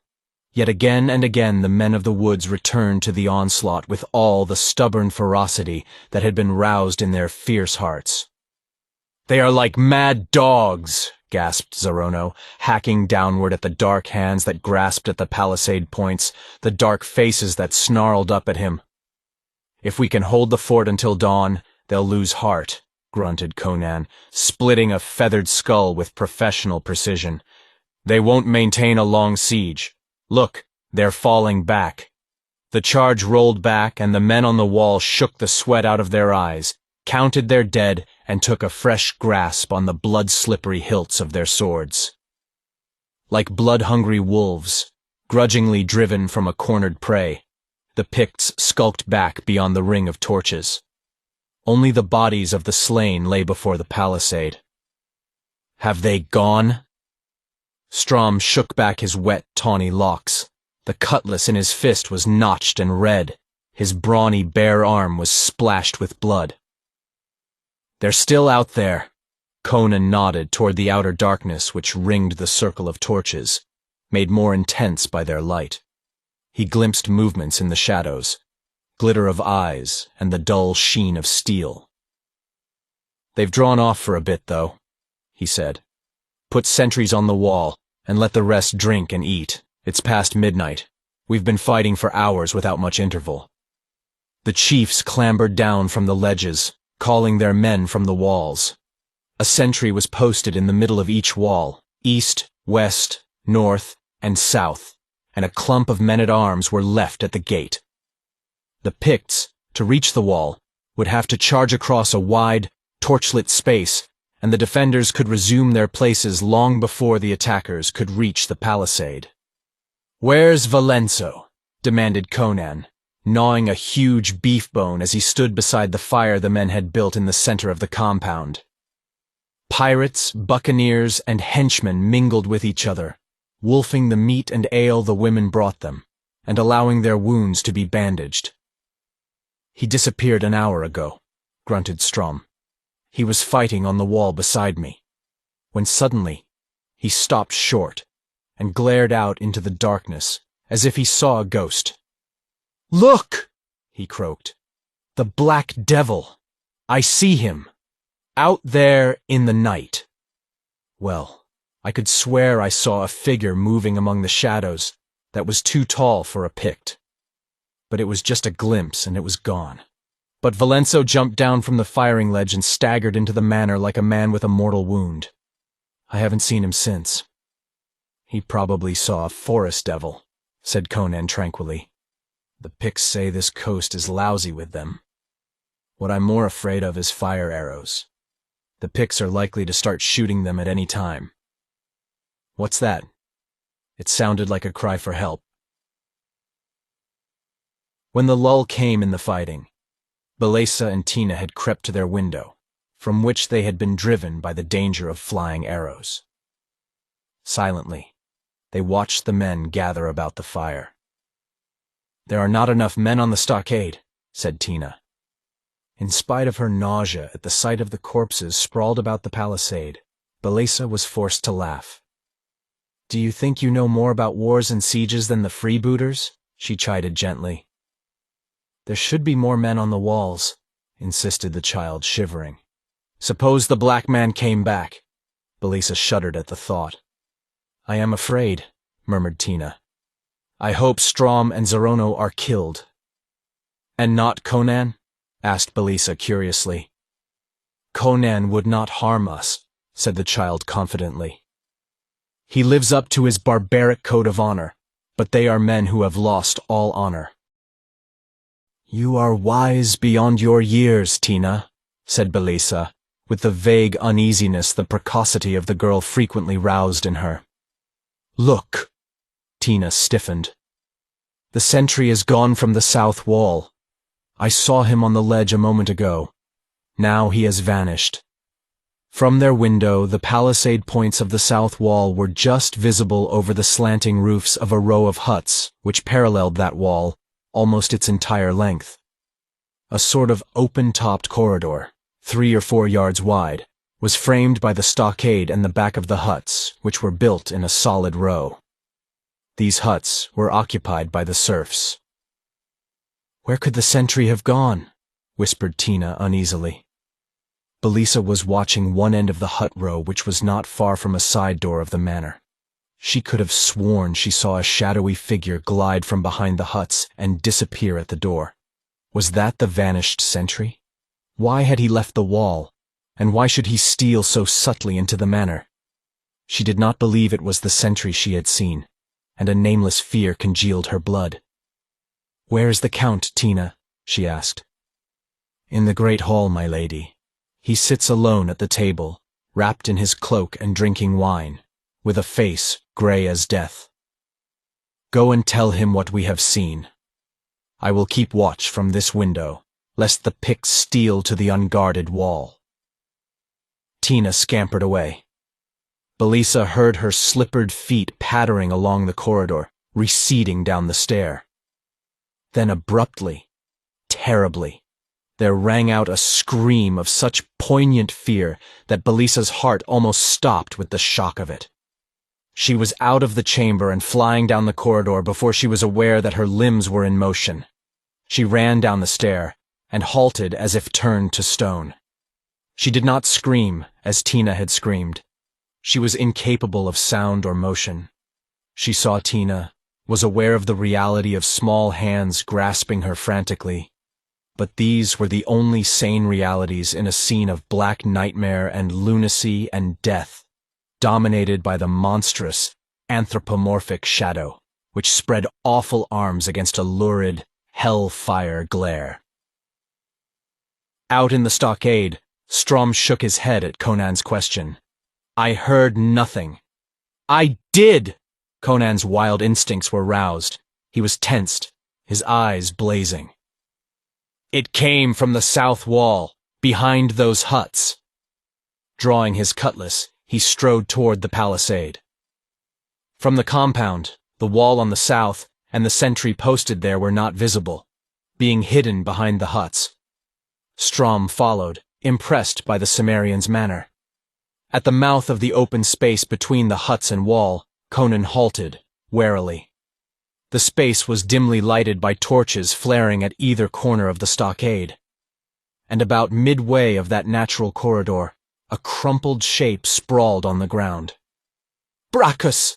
swore Strom, running forward and dropping on one knee beside the figure. "By Mitra, his throat's been cut from ear to ear." Conan swept the space with a quick glance, finding it empty save for himself, Strom, and the dead man. He peered through a loophole. No living man moved within the ring of torchlight outside the fort. Who could have done this, he wondered. "Zarono!" Strom sprang up, spitting fury like a wildcat, his hair bristling, his face convulsed. "He has set his thieves to stabbing my men in the back.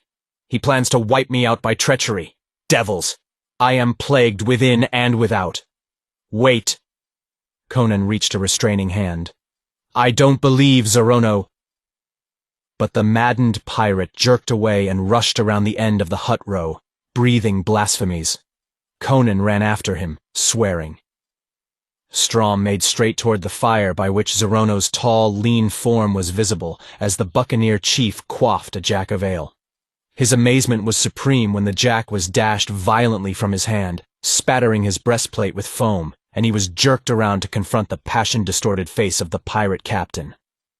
"You murdering dog!" roared Strom.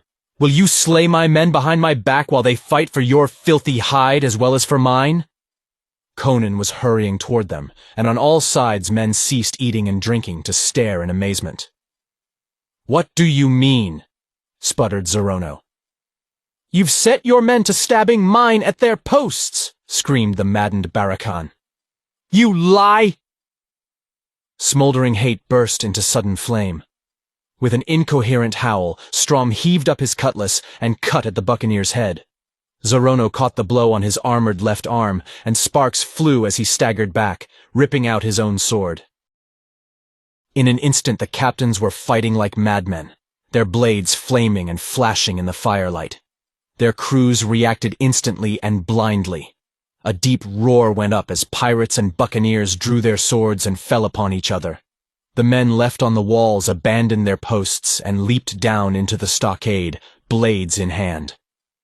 In an instant, the compound was a battleground, where knotting, writhing groups of men smote and slew in a blind frenzy.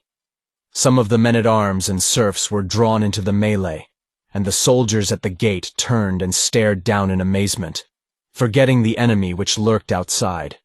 It had all happened so quickly, smoldering passions exploding into sudden battle, that men were fighting all over the compound before Conan could reach the maddened chiefs.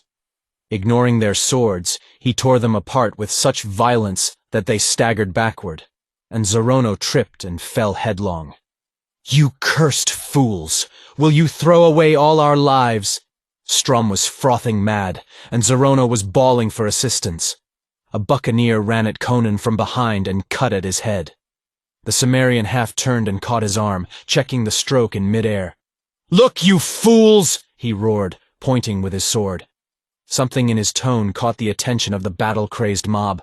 Men froze in their places, with lifted swords, Zorono on one knee, and twisted their heads to stare. Conan was pointing at a soldier on the firing ledge. The man was reeling, arms clawing the air, choking as he tried to shout.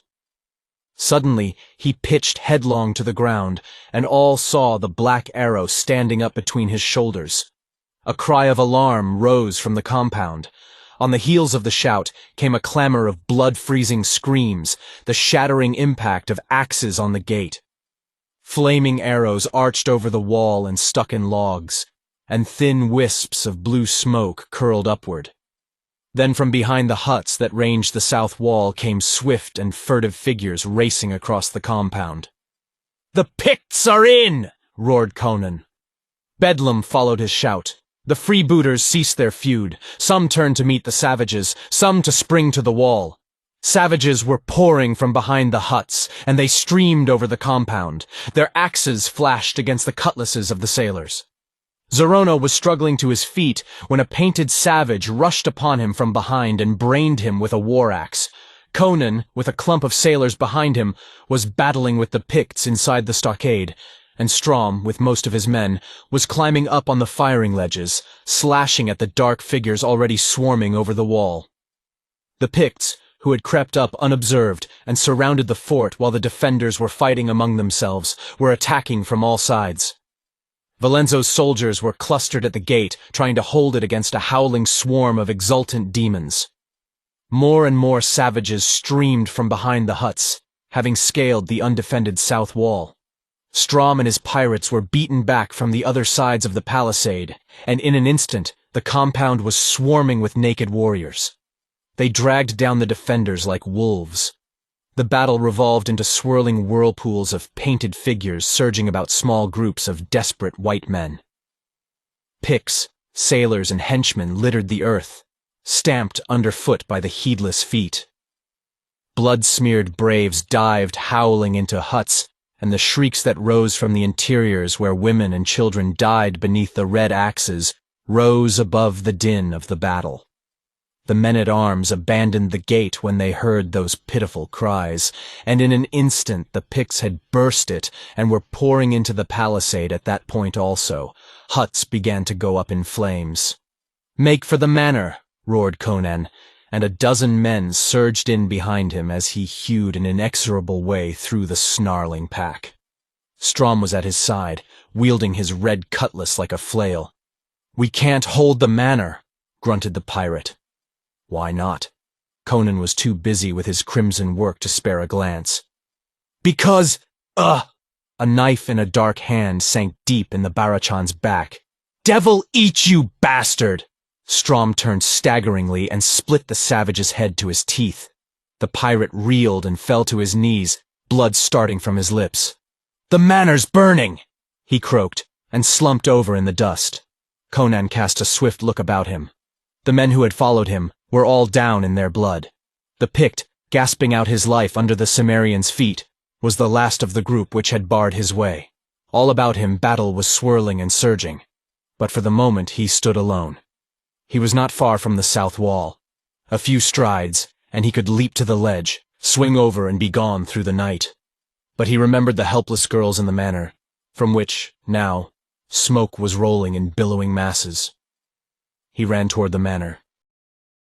A feathered chief wheeled from the door, lifting a war axe, and behind the racing Cimmerian lines of fleet-footed braves were converging upon him.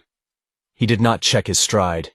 His downward sweeping cutlass met and deflected the axe and split the skull of its wielder. An instant later, Conan was through the door and had slammed and bolted it against the axes that splintered into the wood. The great hall was full of drifting wisps of smoke through which he groped, half-blinded. Somewhere a woman was whimpering, little catchy, hysterical sobs of nerve-shattering horror. He emerged from a whirl of smoke and stopped dead in his tracks, glaring down the hall. The hall was dim and shadowy with drifting smoke. The silver candelabrum was overturned, the candles extinguished. The only illumination was a lurid glow from the great fireplace and the wall in which it was set, where the flames licked from burning floor to smoking roof beams.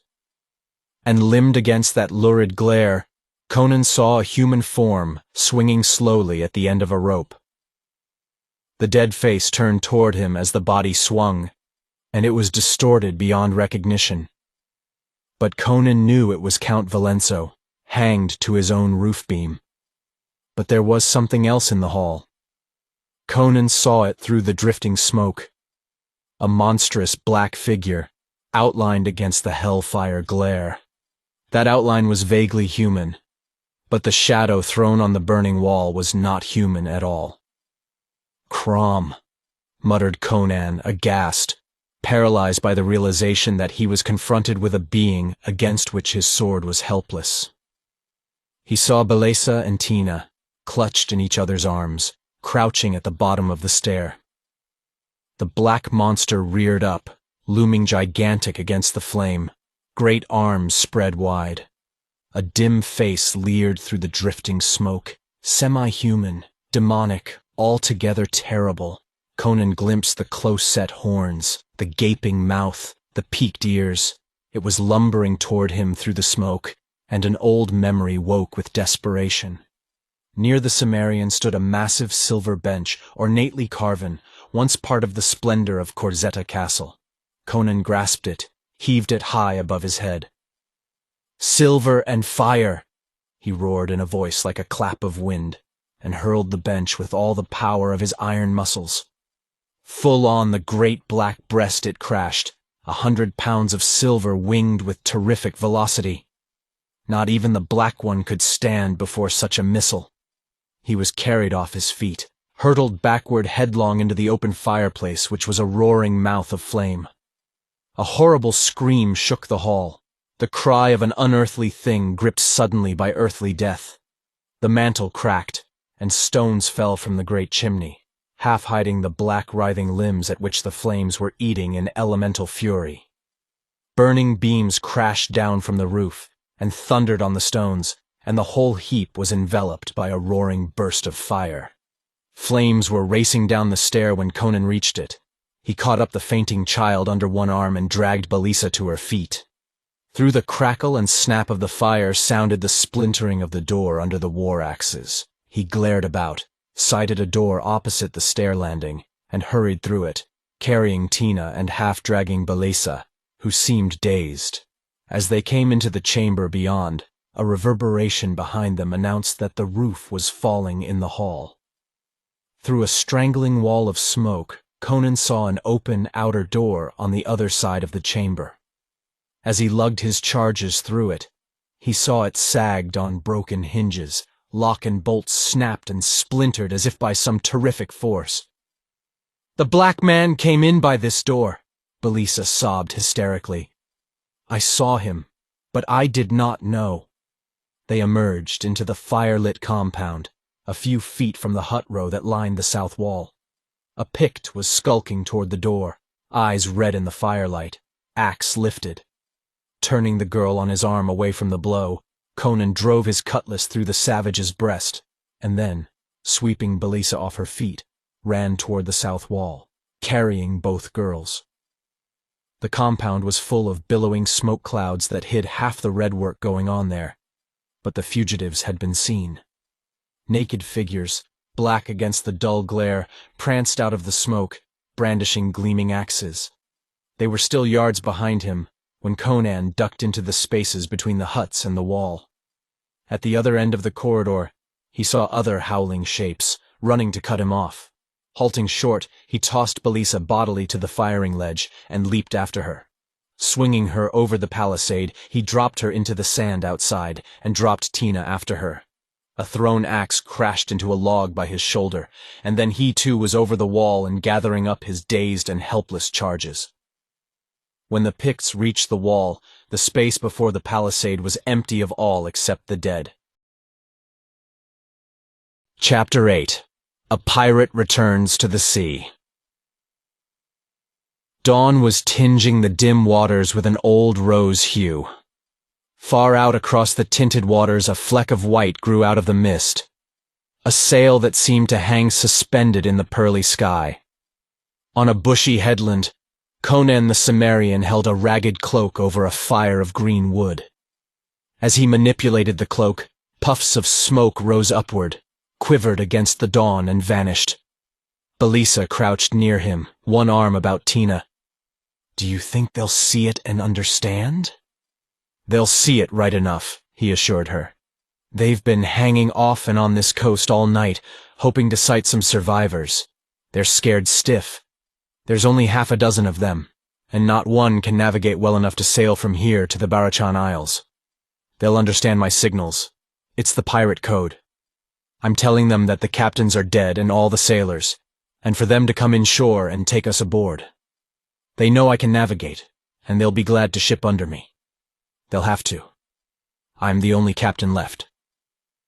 "But suppose the Picts see the smoke?" She shuddered, glancing back over the misty sands and bushes to where, miles to the north, a column of smoke stood up in the still air. "They're not likely to see it. After I hid you in the woods, I crept back and saw them dragging barrels of wine and ale out of the storehouses. Already most of them were reeling. They'll all be lying around too drunk to move by this time. If I had 100 men, I could wipe out the whole horde. Look, there goes a rocket from the Red Hand. That means they're coming to take us off." Conan stamped out the fire, handed the cloak back to Belisa, and stretched like a great lazy cat. Belisa watched him in wonder. His unperturbed manner was not assumed. The night of fire and blood and slaughter, and the flight through the black woods afterward, had left his nerves untouched. He was as calm as if he had spent the night in feast and revel. Belisa did not fear him. She felt safer than she had felt since she landed on that wild coast. He was not like the freebooters, civilized men who had repudiated all standards of honor and lived without any.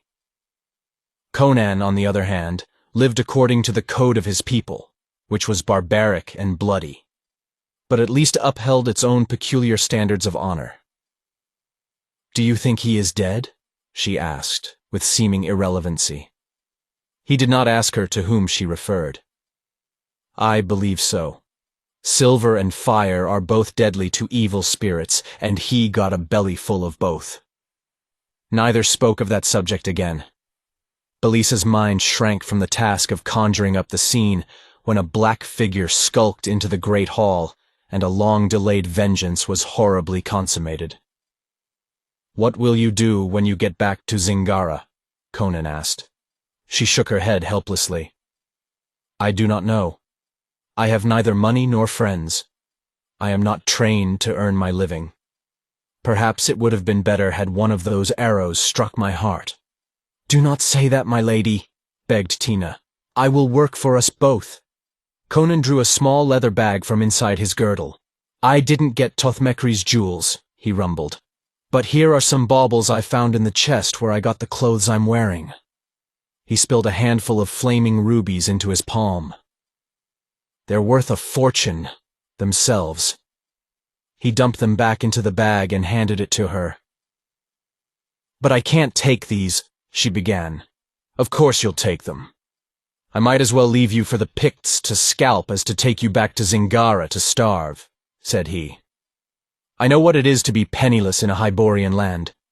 Now in my country sometimes there are famines. But people are hungry only when there's no food in the land at all. But in civilized countries I've seen people sick of gluttony while others were starving. Aye, I've seen men fall and die of hunger against the walls of shops and storehouses crammed with food.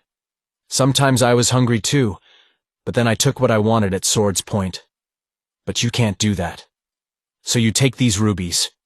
You can sell them and buy a castle, and slaves and fine clothes, and with them it won't be hard to get a husband, because civilized men all desire wives with these possessions. But what of you?" Conan grinned and indicated the red hand drawing swiftly inshore. "A ship and a crew are all I want. As soon as I set foot on that deck, I'll have a ship, and as soon as I can raise the Barakans, I'll have a crew. The lads of the Red Brotherhood are eager to ship with me, because I always lead them to rare loot. And as soon as I've set you and the girl ashore on the Zingaran coast, I'll show the dogs some looting. Nay, no thanks. What are a handful of gems to me when all the loot of the southern seas will be mine for the grasping?" Thank you for listening. If you like our recordings, consider liking this video and subscribing to our channel so you don't miss any more audiobooks.